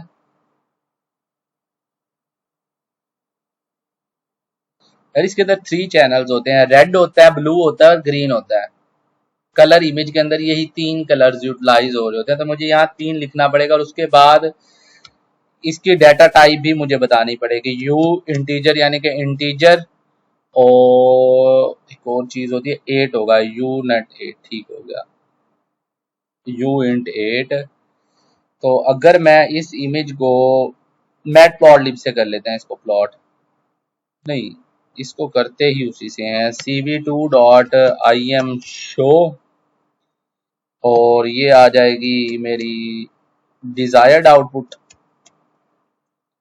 और मैंने शो क्या करना है इसके ऊपर, ये ब्लैक एंड व्हाइट इमेज, और उसके अलावा मुझे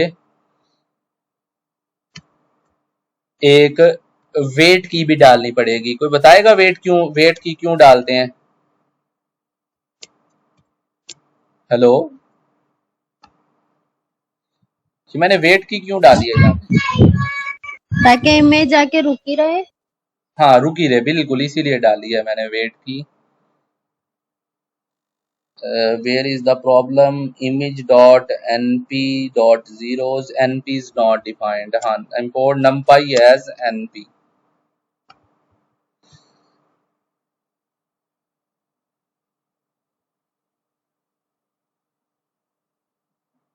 uint 8 is not defined. uint unit किस वाली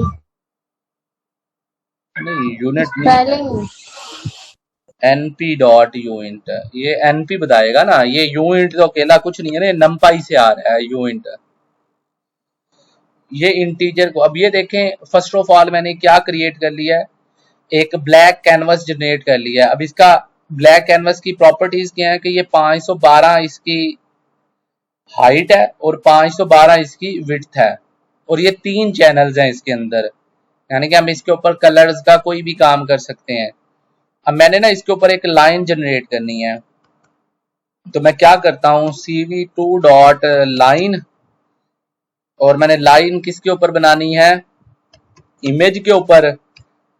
अब मुझे ना लाइन की डायमेंशंस बतानी पड़ेंगी, लाइन शुरू कहां से होगी।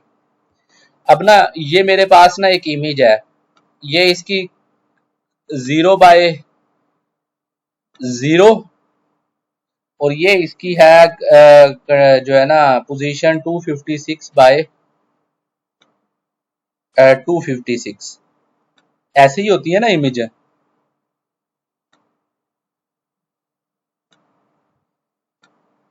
और इस जगह क्या होगा, 0/256, और इस जगह क्या होगा 256/0, 256 ये हो जाएगा 0। कोई बता सकता है इसका क्या मतलब है।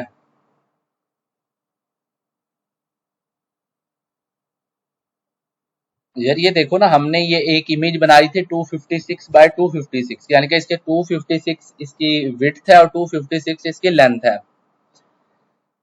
कोई भी इमेज होती है ना, मैं चलो ना यहाँ थोड़ा आपके लिए ना थोड़ा आसान कर देता हूँ। हमेशा इमेज पता है क्या होती है, विड्थ मल्टीप्लाइड बाय हाइट। तो अब यहाँ आप देखेंगे ना, यहाँ विड्थ भी 0 है और हाइट भी 0 है। इस पॉइंट पे क्या होगा, यहाँ पे देखो ना, पहले होती है विड्थ, विड्थ तो है 256 इस अपर स्ट्रीम पे, लेकिन हाइट 0 है अभी भी। ये देखे ना, हाइट तो हमारी चेंज नहीं हुई ना। इसका क्या मतलब है, यहाँ 256 इसकी विड्थ है और हाइट इसकी 0 है, और इसी तरह यहाँ पे विड्थ 0 है क्योंकि शुरू में विड्थ होती है पहली, और हाइट इसकी 256 है क्योंकि यहाँ से हम पूरा ट्रेवल करके यहाँ आ गए हैं। अगर आप यहाँ देखें तो आपने नीचे भी ट्रेवल किया और इधर भी ट्रेवल किया, तो ये 256/256 है। तो अगर मैं देखूं तो मेरा जो लाइन के इनिशिएशन कहाँ पे है, अरहम कारी साहब आ रहे हैं 10 मिनट में, जल्दी करो। तो ये देखें, जो नीचे हमारी इमेज की जो इनिशिएशन है वो 0/0 से शुरू होगी, यानी कि इनिशियल पॉइंट, और ये सेंटर में आके एंड हो रही है, यानी कि मैंने यूं भी ट्रेवल किया और यूं भी ट्रेवल किया। तो यहाँ क्या होगी वैल्यू, तो बता सकता है,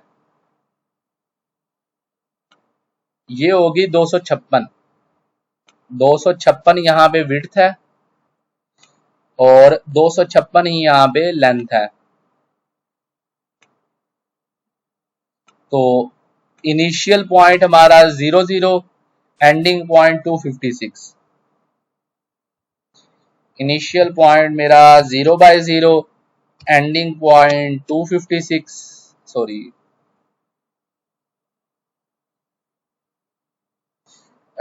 256/256। और अब मैंने इसका कलर बताना है। अगर मैं इसको ना प्रॉपरली रेड करना चाहता हूं तो मैं क्या करूंगा, मैं लेके चल रहा हूं RGB को, रेड 0, ब्लू भी 0, लेकिन जो रेड सॉरी RGB, इसका कलर क्या है यहाँ पे, ये रेड है। तो हम फॉर्मेट लेके चलते हैं RGB या BGR होगा, क्योंकि CV2 को लिख रहे हैं ना ओपन CV, तो हमारे पास होगा BGR का फॉर्मेट, BGR। तो मैंने इन दो चैनल्स को 0 कर दिया है और इसको मैंने जो है ना 255 कर दिया, तो मेरे पास कलर कौन सा आएगा, कोई बता सकता है यार? ये देखो ना BGR, हम जब ओपन CV यूटिलाइज कर रहे होते हैं ना तो BGR फॉर्मेट होता है, ब्लू, ग्रीन और रेड। अगर मैंने कलर को प्योरली रेड करना है तो मैं ब्लू को भी 0 कर देता हूँ, ग्रीन को भी 0 कर देता हूँ और रेड को कर देता हूँ 255। तो अब मेरे पास जो लाइन होगी ना उसका कलर रेड होगा। तो यहाँ पे मैंने 0 0 255, उसके बाद मैं रेडियस बताऊंगा कि मेरी लाइन का रेडियस या लाइन कितनी थिक होगी। मैं इसको 6 रख लेता हूँ। अब ये देखें, 0 से शुरू हुई, सेंटर में लाइन आई, कलर क्या बना, रेड, और इसकी जो विड्थ है बड़ी वो 6 पिक्सल्स है। क्लियर है सबको ये मैंने लाइन कैसे जनरेट की है? यार आप लोगों को बड़ा टफ टास्क मिलेगा, मैं तो बड़ा आसान टास्क कर रहा हूँ। हुजैमा बात समझ आई है? फिर आप लोगों ने एतराज करना है कि सर आप हमें जो है ना बड़ा टफ टास्क देते हैं और खुद जो है ना क्लास में इजी टास्क कर रहे होते हैं। यार मैं पूछ रहा हूँ बात समझ आई है? Yes, sir. Yes sir. ठीक हो गया। ये तो थी लाइन। लाइन के बाद हमने क्या प्लॉट करना है इसके ऊपर, एक रिक्टेंगल। रिक्टेंगल 0 बाय 0 से शुरू हो रही है और ये इस जगह एंड हो रही है। इसकी वैल्यू लेट्स सपोज हम कर लेते हैं 200, क्योंकि देखो ना 256 थी। ये मैं कहता हूं इसकी जो होगी ना 200 बाय 200 होगी, इसकी एंडिंग होगी, और इसका कलर क्या है, ग्रीन। तो मुझे क्या करना पड़ेगा, let's make it down simple, more simple. मैं सेम चीज कॉपी कर रहा हूं। पहले लाइन थी शेप, अब मुझे जो है ना कमांड चेंज करके लाइन की बजाय रिक्टेंगल करना पड़ेगा। ठीक हो गया। इमेज के ऊपर कर रहे हैं 0 बाय 0, इसकी स्टार्टिंग है, लेकिन ये 256 की बजाय मैं इसको 200 कर देता हूं क्योंकि ये सेंटर तक नहीं जा रही। और कलर हमारा ग्रीन है। BGR में से मैं इन तीनों टर्म में से कौन सी मैं 0 करूंगा और कौन सी 255 करूंगा, बताओ अब, अगर पहले समझ आई है तो। ये तीन वैल्यूज ना कलर को डिफाइन कर रही हैं।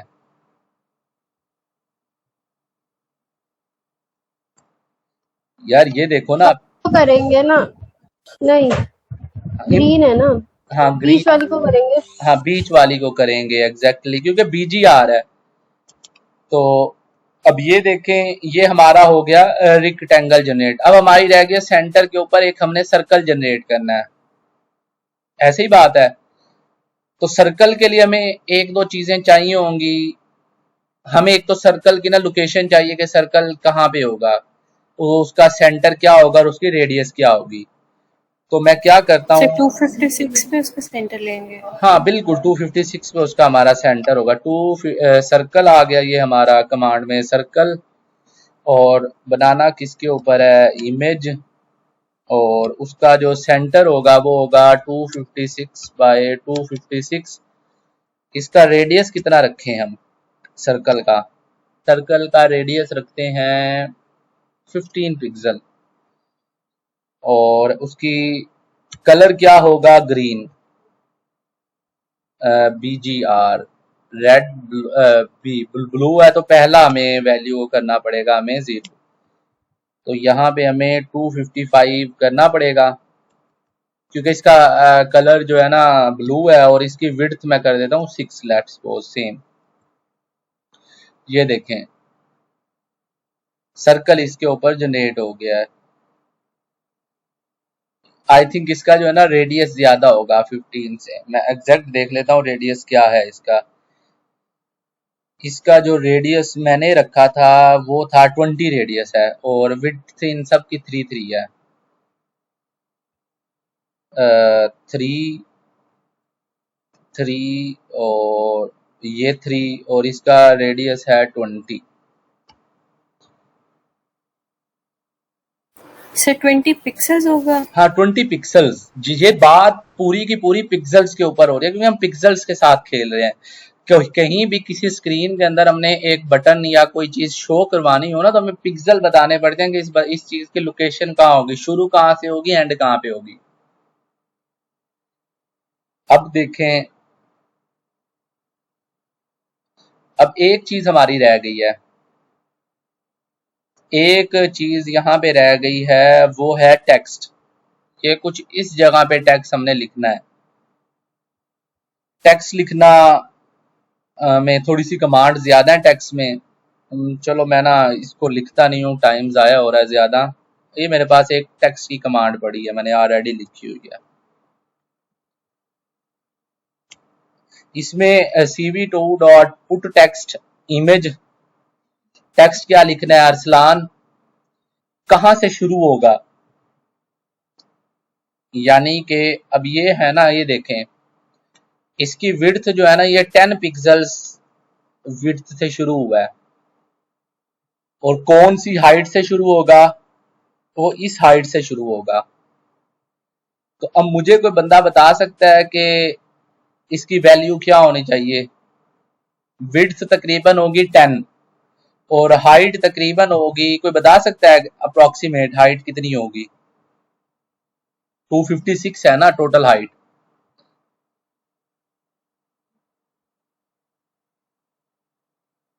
तुक्का ही लगा दो, देख के बताना है। 200 250।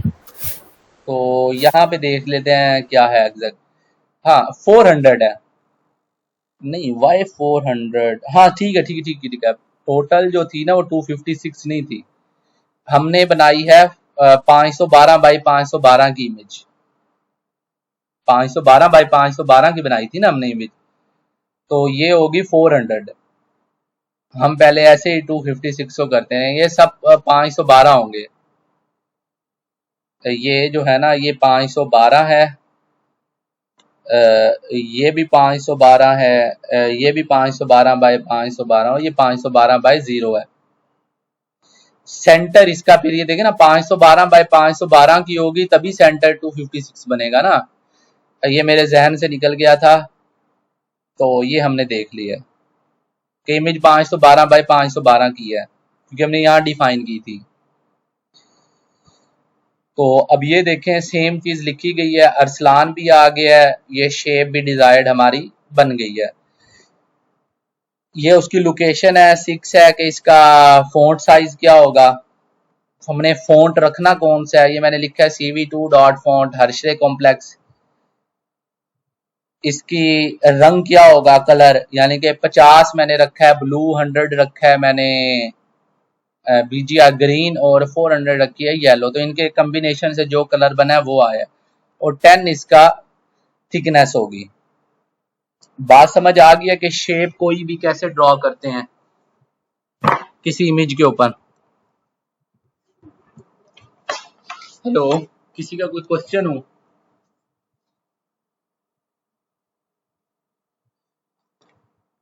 ये वाला जो आपने अभी सॉल्यूशन किया ये भी ये उस पे हो पाएगा कोलैब पे, या फिर ये भी नहीं हो पाएगा? ये आप ना एनाकोंडा कर लें यूज। ये कोलैब पे इसलिए नहीं होगा कि कोलैब के अंदर cv2.im शो फंक्शन नहीं है सपोर्टेड, तो ये वहां नहीं हो पाएगा। कंप्यूटर विजन के हम जितने भी टास्क होंगे ना हम इसको अपनी लोकल मशीन पे करेंगे क्योंकि लोकल मशीन पे देखिए आपके पास डाटा सेट होंगे थाउजेंड ऑफ इमेजेस, कहाँ के आप इमेजेस को गूगल ड्राइव पे अपलोड करेंगे, फिर वहां से लिंक उठाते फिरेंगे। तो ये जो कंप्यूटर विजन के टास्क होते हैं ना ये अपनी लोकल मशीन पे ही सही रहते हैं। तो आप सर विजुअल स्टूडियो पे भी नहीं हो सकता काम? VS कोड पे हो जाएगा। VS कोड पे मैं एक्चुअली बताऊं मैं कर इसलिए रहा हूं कि आप लोग यहाँ कर लें। VS कोड पे ना थोड़ा कम्प्लेक्स होता है, हालांकि मेरे लिए काम करना VS कोड में ज्यादा आसान है क्योंकि VS कोड में भी सजेशंस आती हैं। अगर मैं पर्सनली कभी काम कर रहा हूँ तो मैं VS कोड वगैरह में कर रहा होता हूँ। ये देखें ये इमेज प्री प्रोसेसिंग के काम मैं इसी के अंदर कर रहा होता हूँ। सही से। VS कोड के अंदर। पर मैं सजेस्ट नहीं करता कि आप इतनी जगह जाएं, क्योंकि अभी आप लोग इसके अंदर है स्टार्ट। जब आप एडवांस लेवल पे चले जाएंगे आपको पता चल जाएगा पाईचार्म मैंने कहाँ यूज करना है, VS कोड कहाँ यूज करना है, गूगल कोलैब कहाँ यूज करनी है और जुपिटर नोटबुक कहाँ यूज करनी है। तो अब मैं आपको कोई भी शेप दूं तो आप ड्रॉ कर सकते हैं। इस तरह की काफी शेप्स हैं, लाइन है, रेक्टेंगल है, सर्कल है, बेतहाशा चीजें इस तरह की CV2 के अंदर, यानी कि ओपन CV के अंदर। अच्छा, और मुझे सिर्फ ये वेब कैम को चलाने वाली बात समझ में नहीं आई थी उस वक्त कि जो आप कह रहे थे ना कि आपका नंबर 1 बन रहा है वेब कैम के हाँ हिसाब मैं से, बताता हूँ, तो मैं वो बताता हूँ। ये देखें, आपके पास ना, मेरे पास ना मेरा लैपटॉप है, इसके अंदर सिर्फ एक ही वेबकैम है, वो लगा हुआ है जो इंटीग्रेटेड है। तो इसका जो नंबर है ना वो 0 है, क्योंकि इंटीग्रेटेड वेबकैम है। सम टाइम क्या होता है, लोगों ने ना एक्सटर्नल वेबकैम्स लगाए होते हैं, यानी कि अलग से एक कैमरा लगाया होता है USB से के साथ कनेक्ट करके ना। तो फिर ये होता है कि अगर आपका एक्सटर्नल है तो आप ना यहाँ 1 या 2 लगा के ना ट्राई कर लें, तो आपके पास आपका वेबकैम आ जाएगा कि आपका वेबकैम कौन सा है। समझ आ गई बात? यानी कि अगर ये कोड आपके एरर नहीं, दे मुझे ना, नहीं आई, आपकी आवाज ही नहीं प्रॉपर आई। मैं समझाता हूँ। आप अभी आवाज क्लियर है मेरी? जी बिल्कुल। ठीक हो गया। ये देखिए, मेरे पास ना वेब कैम सिर्फ एक है जो मेरे लैपटॉप के अंदर इंटीग्रेटेड है, तो मेरा ना 0 से काम चल रहा है। कुछ लोगों ने क्या किया होता है, उनके पास ना जैसे कोई बंदा PC यूटिलाइज कर रहा है तो उन्होंने ना मल्टीपल कैमरास कनेक्ट किए होते हैं अपने कंप्यूटर के साथ, यानी कि USB लगा के। तो वहां पे ना आपने देखना है कि आपने कौन सा कैमरा ऑन करना है। तो वो आप यहाँ पे ना 0 लिख सकते हैं, 1 लिख सकते हैं या 2 लिख सकते हैं। ये नंबर यूटिलाइज होता है कि आपने डिजायर्ड कौन सा कैमरा देखना है। तो ये हिट एंड ट्रायल होता है, जिस नंबर के ऊपर आपका कैमरा चल जाए तो हो जाए। मोस्टली 0 1 2 3 होता है, क्योंकि लोग ज्यादा कैमरे कनेक्ट नहीं करते अपने कंप्यूटर्स के साथ। बात समझ आ गई है? जी आ गई। ठीक, आपके साथ आई थिंक सो 0 ही चलेगा, क्योंकि आपका भी इंटीग्रेटेड ही होगा। अब आप इसकी मदद से ना दुनिया की कोई भी ड्राइंग बना सकते हैं। यूं समझ लें कि आपके पास माइक्रोसॉफ्ट पेंट है बड़ा। अब आपके लिए एक असाइनमेंट है, ये मैंने ना कोड कर दिया है, इस जो हमने प्रैक्टिस किया ना इसका कोड और आउटपुट कर दिया है पेस्ट। आपने ना इसको करना है रेप्लिकेट, कर लेंगे?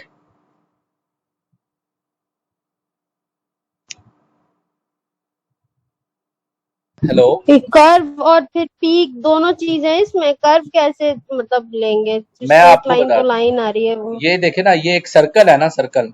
अगर आप इसको हाफ कर देते हैं तो ये क्या बन जाएगी? Semi circle. Semi circle. तो आप अगर कर्व नहीं बना सकते, कर्व भी होगी इसके अंदर। मैंने हालांकि इसको फाइंड आउट नहीं किया, लेकिन इजीली हो सकता है। पहले आप एक लाइन बनाएं यहां तक की, उसके बाद आप एक सेमी सर्कल बनाएं, उसके बाद फिर एक लाइन बनाएं, फिर आप इस लोकेशन बेस पे, जैसे हमने ये एक तिरछी लाइन बनाई थी पिक्सेल्स की बेस पे, तो आप एक जैसे ये हुई थी ये वाली लाइन, इस तरह आप यहाँ पे ये वाली लाइन डिफाइन करें, फिर एक ये वाली लाइन डिफाइन करें, फिर ये वाली लाइन डिफाइन करें, फिर ये वाली लाइन डिफाइन करें, फिर ये डिफाइन करें, फिर एक सेमी सर्कल आएगा, फिर ये लाइन डिफाइन करें, फिर इनको लेबल करने के लिए ये लाइन डिफाइन करें, ये वाली डिफाइन करें, ये वाली डिफाइन करें, इसको डिफाइन करें, इसको डिफाइन करें। तमाम की तमाम पिक्सल बेस लोकेशन के ऊपर होगी। इसी तरह इसको करें, फिर इनको टेक्स्ट को इनकी प्रॉपर पोजीशन पे लिखें। तो ये बड़ा ना लर्निंग एक्सपीरियंस है, हो जाएगा, मैं बता रहा हूँ, मुश्किल नहीं है ये। वो मुश्किल कुछ भी नहीं होता, अभी तक मुझसे कोई असाइनमेंट सॉल्व नहीं होता है। अच्छा, प्रैक्टिस करेंगे हो जाएगा, मैं बता रहा हूँ, ये टास्क मुश्किल नहीं है। ये पहले बताएंगे कि एनाकोंडा इंस्टॉल करना पड़ता है? जी जी, ये आप क्या जस्ट चक्कर है? जाएं, आप जस्ट जाएं गूगल पे और यहाँ लिखें एनाकोंडा। एनाकोंडा के साथ जुपिटर नोटबुक ऑलरेडी होता है। ये यहाँ से जाएंगे और यहाँ पे अपनी ईमेल प्रोवाइड करें और सबमिट करेंगे तो आपको ये लिंक भेज देंगे डाउनलोड का, फ्रीली अवेलेबल है। तो ऊपर आ रहा है फ्री, ऊपर भी तो आ रहा है फ्री डाउनलोड साइन। ये वैसे मैंने तो काफी अरसे पहले किया हुआ डाउनलोड, तो यानी कि ये फ्रीली अवेलेबल है, ये मैं आपको ये बता रहा हूँ। तो इसके अंदर ना जुपिटर नोटबुक ऑलरेडी होती है। अच्छा, थोड़ा सा रह गया, इसको देख लेते हैं। अच्छा, सब प्लॉट्स का किसी को पता है जिसने मैटलैब यूटिलाइज की होगी? सब प्लॉट होते हैं यार, किसी बंदे को सब प्लॉट्स का नहीं पता? जिस बंदे ने मैटलैब कभी जिंदगी में यूटिलाइज की है उसको सब प्लॉट्स का नहीं पता मैटलैब में क्या होते हैं सब प्लॉट्स? सर जो लाइक एक ही उसके अंदर जब आप 2 या 3 ग्राफ्स को प्लॉट कर रहे होते हो तो उसको बिल्कुल एग्जैक्टली, यानी कि एक मेरे पास स्क्रीन है, उसके अंदर ना मैंने मल्टीपल इमेजेस को रखना है। बड़ा सिंपल सा तरीका है इसको करने का, कोई मुश्किल चीज नहीं है। वही सेम चीज यहाँ पे आप रेप्लिकेट कर सकते हैं। मैंने कोड लिखा हुआ है क्योंकि टाइम ज्यादा हो गया है तो मेरी मेमोरी काफी कम है, ये ना हो कि सॉफ्टवेयर क्रैश कर जाए। ये देखें फुल होने वाली है, रिकॉर्डिंग सॉफ्टवेयर क्रैश कर जाए। हाँ मैंने की हुई है, यहीं पे है। हाँ ये है, मैंने यहाँ पे ना 3 इमेजेस को लोड किया है, कंट्रोल सी, और इधर मैं यहाँ पे कर लेता हूँ। यहाँ पे मैं लिखता हूँ सब plot using matplotlib, plotlib. Screen share नहीं हो रही। स्क्रीन हो रही है शेयर?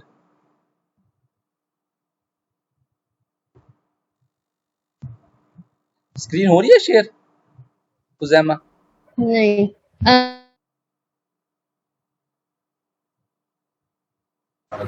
यस सर, हो रही है। It's being shared. आपकी साइड से आप दोबारा कनेक्ट करें, रिकनेक्ट।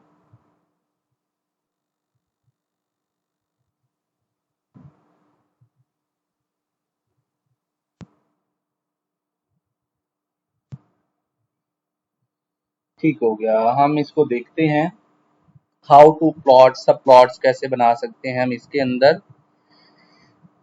Much simpler.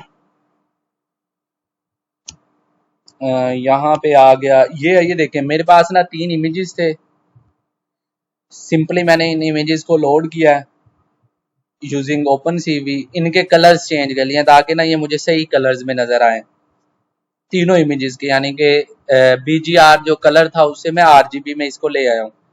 उसके बाद ना मैं सब प्लॉट को डिफाइन कर रहा हूँ 1/3, यानी कि मैंने जो है ना एक स्क्रीन है, यानी कि पहले एक इमेज आएगा, फिर सेकंड इमेज आएगा, फिर थर्ड इमेज आएगा, यानी कि एक रो 3 कॉलम्स, ये डिफाइन किया जैसे हम मैटलैब में करते हैं। उसके बाद मैंने फिगर साइज बता दिया कि 12/4 का टोटल प्लॉट होना चाहिए।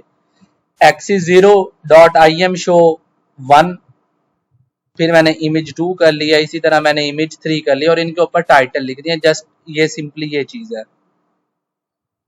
तो लेट्स होप इमेज 1, इमेज 2 और ये इमेज 3, ये सब प्लॉट की जो कमांड थी ना उसको रेप्लिकेट करने का तरीका है।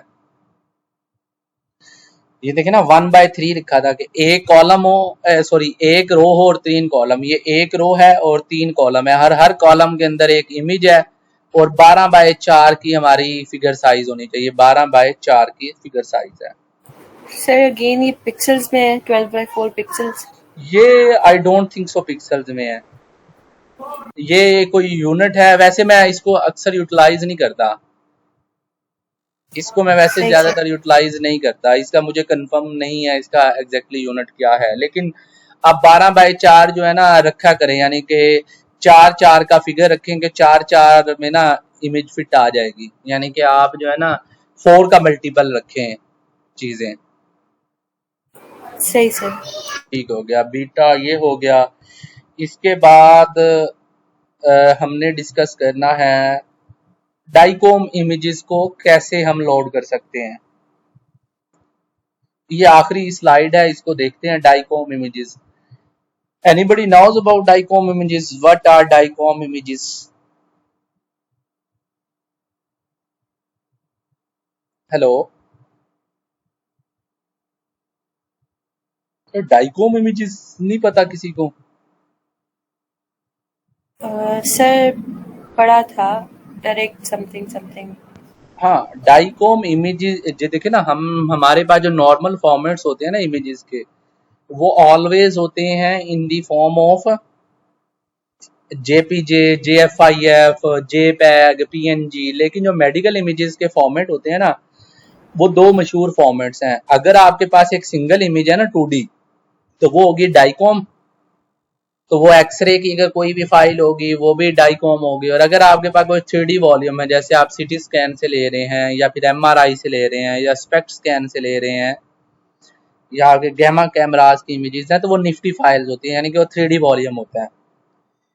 अब डाइकोम को फाइल को जो है ना, हमने अगर लोड करना है या यूटिलाइज करना है या रीड करना है, तो उसके लिए एक लाइब्रेरी हमने कहा था कि हम डिस्कस करेंगे पाई डाइकोम। और अगर हम 3D वॉल्यूम को देख रहे हैं तो हम लाइब्रेरी यूटिलाइज करेंगे निबाबेल। शायद आप लोग भूल गए लेकिन मुझे याद है। उसके अलावा और काफी लाइब्रेरीज थी, मुझे देखने दें फर्स्ट लेक्चर कहाँ पे मिलेगा। वीक 1 के अंदर हुई थी ये बातें डिस्कस। हाँ, वीक 1 के अंदर हुई।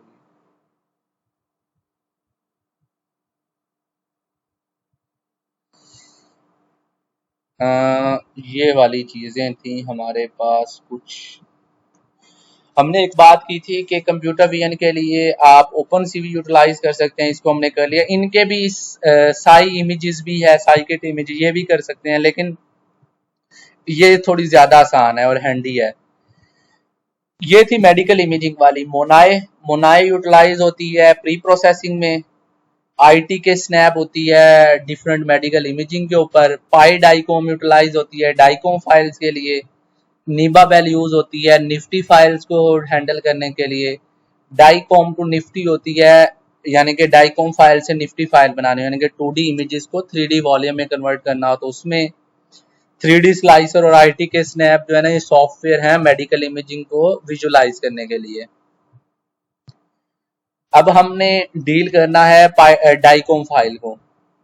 तो सबसे पहले मेरे जहन में एक बात होनी चाहिए कि मुझे पाई डाइकोम को इंस्टॉल करना है। तो मैं यहाँ करता हूँ डाइकोम फाइल्स। ये वो फाइल्स हैं जो कि मेडिकल इमेजिंग में यूटिलाइज होती हैं। तो पहले मुझे ये इंस्टॉल करना पड़ेगा। मैंने इंस्टॉल किया हुआ है, तो मैंने सिर्फ आपके हिंट के लिए कि अगर आप इस नोटबुक को रन करेंगे तो आपको इसका आइडिया होना चाहिए कि आपको ये करना पड़ेगा। वेट कीजिएगा 1 मिनट।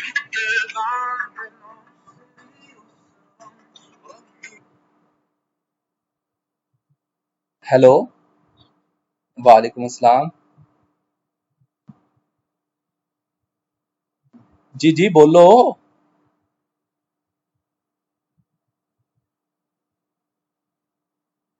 वालेकुम अस्सलाम।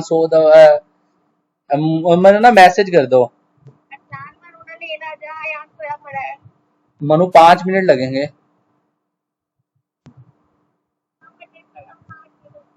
तो मनु 5 मिनट पहले तो आप ही करो ना मैसेज।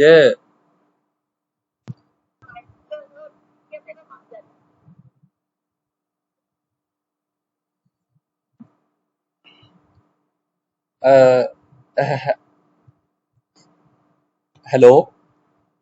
अच्छा, हम ना आज की क्लास ना यहीं पे एंड कर रहे हैं। मुझे ना कहीं जाना पड़ रहा है, मुझे अभी कॉल आई है। तो इंशाल्लाह जो मेडिकल इमेजिंग वाला पूरा पोर्शन है ना, वो हम आगे कवर करेंगे। जब प्रोजेक्ट करेंगे ना, एग्जैक्ट प्रोजेक्ट करेंगे, तो उसके अंदर ना हम ये सारी लाइब्रेरीज जहां जहां तक जरूरत है ना वहां करेंगे। ठीक है, मैं इसकी रिकॉर्डिंग अभी थोड़ी देर में अपलोड कर देता हूँ। क्योंकि अब काफी स्टूडेंट्स ने इसको ज्वाइन नहीं किया। कल थोड़ा एनर्जी के साथ आइएगा, शायद हम CNN को देखें। अच्छा, एक चीज है किसको मेरी देखेंगे? CNN कॉन्वोल्यूशन न्यूरल नेटवर्क्स, या ठीक हो गया। अच्छा, एक और बात थी मेरी तरफ से, मैंने ना एक कहा था कि हम प्रोजेक्ट को ना रेप्लिकेट करेंगे। ये बड़ा आसान सा प्रोजेक्ट है, एक घटिया से जर्नल से हालांकि मैंने उठाया है, जर्नल कोई खास नहीं है। अच्छा, ये टास्क बताएं, ये ना हमारे पास एक इमेज है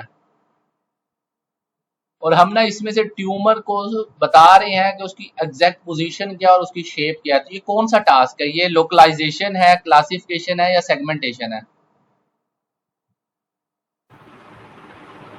तो सेगमेंटेशन लग रहा है। हाँ, सेगमेंटेशन है। ये इमेज प्रोसेसिंग से हुआ है। आपने ना इसको यूजिंग पाइथन आपने इसको रेप्लिकेट करना है। ये one of the easiest assignment है, जो मैंने पहले बताई है उससे भी असाइनमेंट आसान है, वन ऑफ द इजीएस्ट। हालांकि मैं आपको बताऊं, मैंने इसको पाइथन से किया हुआ है। मैं मेरे पास अब थोड़ा ना, ये देखें, मैं इसको ऑलरेडी पाइथन से मैंने इसको किया हुआ और मैंने डिस्कस भी करना था, ये देखें। तो पाइथन से आपका ना ये इजीली हो जाएगा। आप इसको रीड करेंगे और उसके बाद जो है आपने ना वो जो इमेज है, ये इमेज ना यहाँ से आपने ना कॉपी कर लेनी है, ये यहाँ से, फिर इसके ऊपर आपने फर्दर प्रोसेसिंग्स करनी है। आप इसको इसको ग्रे स्केल में कन्वर्ट करेंगे, उसके बाद आप इसके ऊपर मीडियन फिल्टर लगाएंगे। ये देखें, CV2 dot median blur image के साइज मिल जाएगा सबका सब। फिर उसके बाद आप इसको ना जो है इसकी बाइनरी में कन्वर्ट करेंगे। मैं दिखाता हूँ बाइनरी क्या है इधर। इन्होंने ना कमांड्स लिखी हुई हैं कि हम क्या क्या कर रहे हैं। जैसे इन्होंने लिखा हुआ है कि सबसे पहले इन्होंने क्या किया है, RGB इमेज को ग्रे स्केल में कन्वर्ट किया, आपने इसको कन्वर्ट कर लेना है। उसके बाद इन्होंने इमेज को बाइनरी विड्थ में कन्वर्ट किया है, यानी कि बाइनरी कन्वर्जन है। तो मैंने वहां पे कर लिया पाइथन से। उसके बाद आपने इसमें एज डिटेक्शन करनी है यूजिंग सोबल फिल्टर। फिल्टर बहुत ज्यादा है, तो आपने जो है ना सोबल लगा लें, कैनी लगा लें, जिससे आपको अच्छा रिजल्ट मिले। उसके बाद फिर आपने स्टैंडर्ड फिल्टर लगा देना है, स्टैंडर्ड डेविएशन फिल्टर। और उसके बाद जो है ना आपने थ्रेशोल्ड डिफाइन करनी है इस इमेज के बेस पे, और उसको इमेज टू बाइनरी में कन्वर्ट कर लेना है। तो आपके पास इस तरह की लाइन जनरेट हो जाएगी। ये सिंपल सा एक प्रोजेक्ट है, कोई इतना मुश्किल नहीं है। आप चैट GPT पे जाएं, मुझे ये फंक्शन रेप्लिकेट करना है पाइथन में, तो वो कर देगा। ठीक हो गया। हालांकि जो मेरा प्लान था ना, मेरा प्लान आपको बहुत टफ पेपर देने का था कि आप उसको रेप्लिकेट करें, उस टफ पेपर को। कर लेंगे इसको रेप्लिकेट आप लोग? कोशिश यस कर सर, लेंगे। इंशाल्लाह। नहीं, कोशिश नहीं, ये आसान है, trust me, it's much easier. Sir ये पेपर मिल जाएगा या आप सेंड करेंगे? मैं सेंड कर देता हूँ, मैंने वैसे किया हुआ है सेंड ग्रुप में, आई थिंक। ये पेपर है, मैं इसको ना ग्रुप में सेंड कर दूंगा। ठीक हो गया। उसके अलावा हालांकि मैं बताऊं मेरा क्या प्लान था आपको कौन सा पेपर देने का। फिर आप लोगों ने कहना था कि सर आप जो है ना हमें मुश्किल पेपर देते हैं। मेरा प्लान था आपको एक पेपर देने का,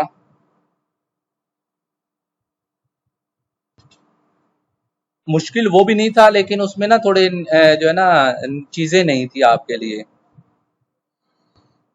मेरा प्लान था यहाँ पे, यहाँ होगा ह्यूमन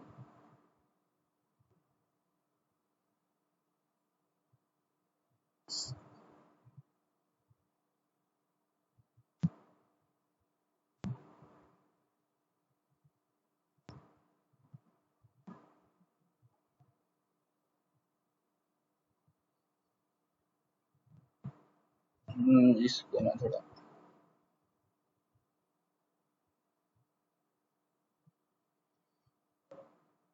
ठीक हो गया। ये नहीं है, ये भी नहीं है।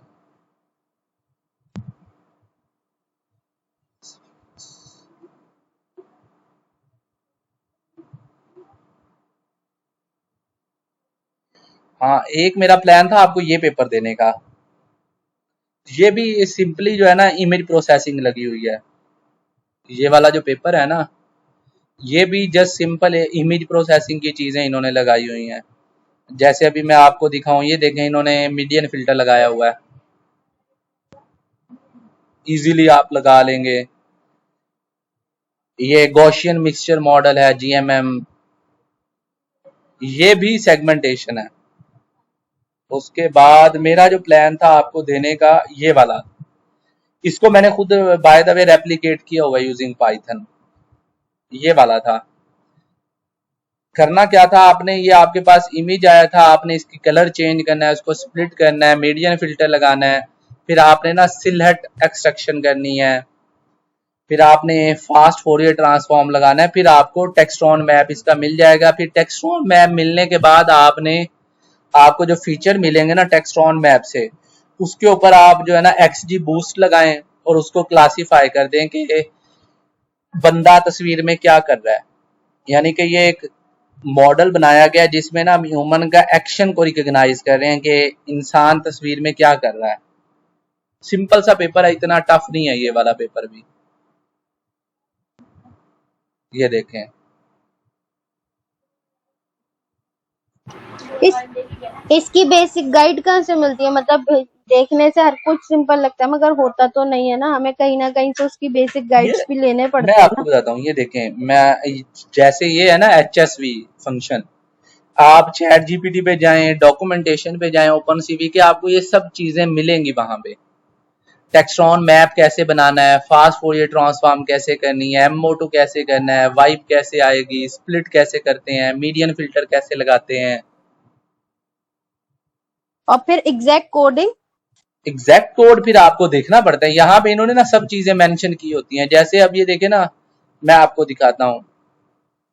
इन्होंने कोई भी चीज की है ना, जैसे इन्होंने ना HSV होता है ह्यू सैचुरेशन, और ये होती है ह्यू सैचुरेशन एंड चैनल। तो इन्होंने ये बताया हुआ है कि हमने जो HSV लगाई है इसके जो है ना पैरामीटर्स क्या थे और इसकी रेंज क्या थी। तो ये पैरामीटर्स बताते हैं एग्जैक्ट, किसी भी पेपर के अंदर पैरामीटर्स बताए जाते हैं।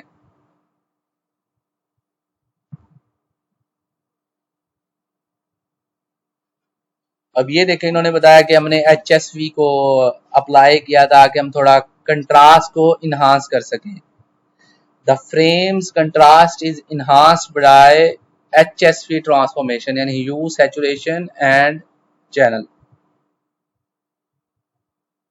बात समझ आ गई है? पेपर्स का मकसद ही यही होता है। ये इनका पूरा एल्गोरिदम है जो इन्होंने किया हुआ है, सिंपल एज।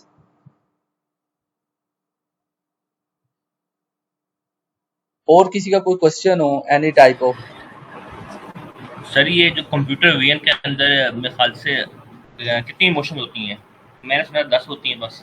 क्या चीज है? सर ह्यूमन इमोशंस जो है वो डिटेक्ट करता है कि भाई सैड है कि हैप्पी है कि रिजेक्टेड है। यार आप जितने मर्जी कर लो, कंप्यूटर विजन कोई भी AI जो है ना, पूरा AI is only based on data. Depend करता है आपके पास डाटा कितनी चीजों का है। जैसे मैं भी आप बताऊं ना, इवन इमोशंस सिर्फ आप शक्ल देख के नहीं कर सकते, आप EEG बेस पे भी कर सकते हैं। अब डिपेंड करता है आपके पास EEG की फाइल्स कितने इमोशंस की हैं, डाटा कितने इमोशंस का है। इसी तरह आपके पास अगर आप कंप्यूटर विजन की बात कर रहे हैं, आप यानी कि बंदे की शक्ल देख के इमोशन देखना चाह रहे हैं, तो वो सिंपली आपके पास कितने इमोशंस का डाटा है बंदे के पास, वो इस चीज पे डिपेंड करता है। अगर मैं आपको एक दिखाऊं, अभी जो है ना कैमरा की मदद से ड्राइवर की डिजीनेस को देख रहे हैं, वो भी बड़ा इजी काम है। मैं आपको बताऊं, वो बहुत सिंपल प्रोजेक्ट है। कैमरा लगा के ना, आप गाड़ी के अंदर कैमरा लगा दें, कैमरा ही देखता रहेगा बंदा जाग रहा है या सो रहा है। सिंपल सा प्रोजेक्ट है। इवन कॉम्प्लेक्स चीजें भी हैं, वो दूसरी चीजें हैं कॉम्प्लेक्स। ये वाली काफी आसान चीजें हैं। इसी तरह अगर मैं आपको ना यहाँ पे दिखाता हूँ, ये शाहीन का भी देखें, यहाँ पे भी हो रहा है, depending upon the situation, depending upon data. ये शायद मीडिया पाइप के ऊपर हम बड़ी जो है ना डिटेलन बात करेंगे कि मीडिया पाइप क्या होता है। ये राशिद खान की वीडियो है, इसके ना बॉलिंग एक्शन का एनालिसिस हो रहा है कि इसका जो शोल्डर एंगल है ये किस तरह मूव हो रहा है। सर इसके लिए तो हम किनोवो वगैरह नहीं, जैसे किनोविया वगैरह के नाम से एक सॉफ्टवेयर है जो यूज होता है। असल में मैं बताऊं, पहले पता क्या होती थी, पहले था कि हम मार्कर्स प्लेस करते थे, अब मार्कर लेस टेक्नोलॉजीज आ गई हैं। आपके पास योलो का एल्गोरिदम आ गया, आपके पास मीडिया पाइप है। अभी मीडिया पाइप ना रिसेंटली हुआ है, हालांकि मैं आपको बताऊं मेरा एक पेपर भी पब्लिश्ड है मीडिया पाइप के ऊपर ना। मैं आपको दिखाता हूँ, इसको मैंने यूटिलाइज किया है पहले। मशीन लर्निंग, ये मेरा एक पेपर है जो मीडिया पाइप को ही यूटिलाइज कर रहा है।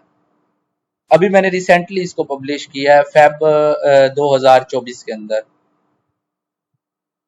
सिंपल सा पेपर है जिसके अंदर जो है ना मैं मीडिया पाइप का ना एक लैंडमार्क मॉडल यूज कर रहा हूँ। पहले ये होता था कि हम ना मार्कर्स लगाते थे या MPU 6050 लगाते थे या फिर हम कोई IMU सेंसर लगाते थे। अब सेंसर लेस टेक्नोलॉजीज की अब तरफ जा रहे हैं।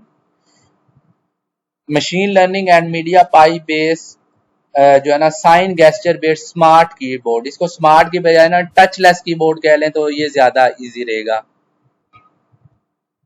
ये हम देखेंगे, ये बड़ा डिटेल में देखेंगे, बड़ी इंपॉर्टेंट चीज है ये मीडिया पाइप कैसे यूटिलाइज हो रहा है।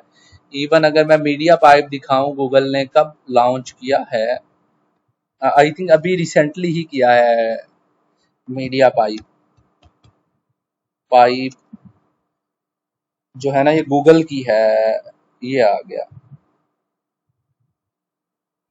यहाँ डिफरेंट मॉडल्स हैं, पोज लैंडमार्क मॉडल है, हैंड लैंडमार्क है, फेस लैंडमार्क्स हैं। ये गूगल ने अभी इसको लॉन्च किया, अभी रिसेंटली 5-7 जो है ना तकरीबन 2023 के एंड में किया इसको इन्होंने लॉन्च। इवन मैं बताऊंगा कि अगर आप मीडिया पाइप जैसा कोई मॉडल बनाना चाहते हैं तो कैसे बना सकते हैं।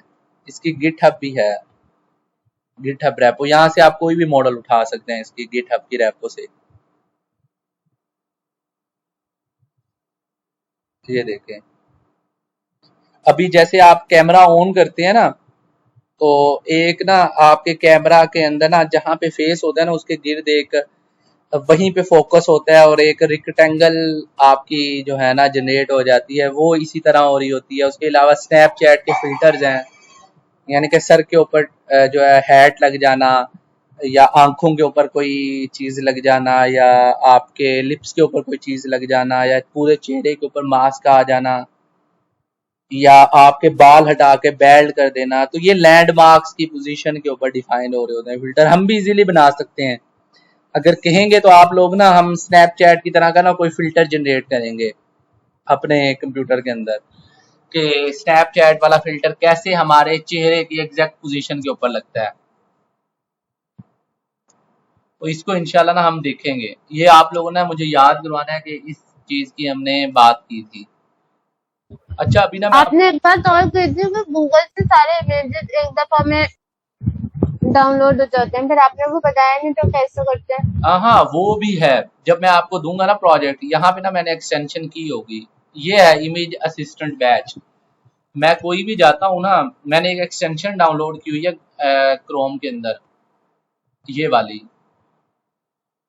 तो इस एक्सटेंशन से ना आप पूरे के पूरे इमेज कर सकते हैं। अभी शायद मे भी एक्सटेंशन वर्क ना कर रही हो मुझे,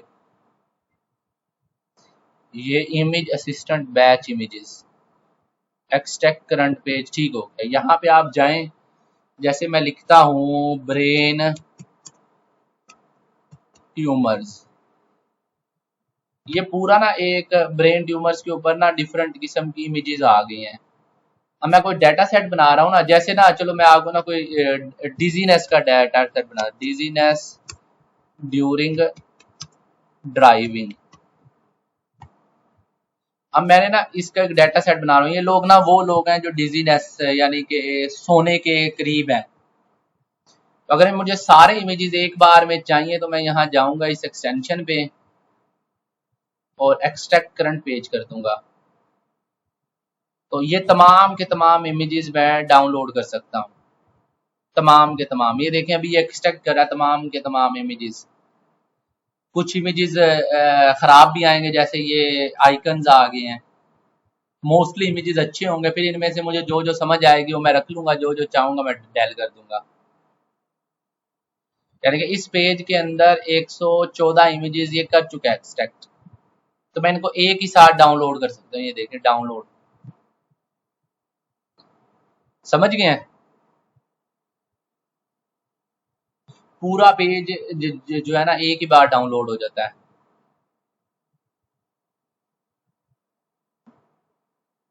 उसके अलावा आई थिंक सो कोई चीज भी नहीं है। हाँ, डाइकोम इमेजेस ना मैं आपको दिखा देता हूँ कैसे करते हैं। मैंने ये कर लिया, मेरे पास ना कोड है सेम टू सेम, जैसे हम यहाँ पे काम करते थे ना वैसे ही है यहाँ पे भी ना काम। मुझे ना मीटिंग टाइम देख लेने दें। ठीक है, मैं इसको ना एंड कर रहा हूँ मीटिंग को, इंशाल्लाह नेक्स्ट क्लास में बात करेंगे। ठीक है, जब प्रोजेक्ट करेंगे ना डाइकोम इमेजेस जो है निफ्टी फाइल्स, इनको देखेंगे कैसे करते हैं हम इसको ना रीड। ठीक है, फिर अगर किसी का कोई क्वेश्चन है तो ओके ना सर। मुझे ओके, जो है अल्लाह ना हाफिज। मुझे जो है ना डीएम कर दे, मैं उसका ना रिप्लाई कर देता हूँ। ओके ओके, अल्लाह हाफिज।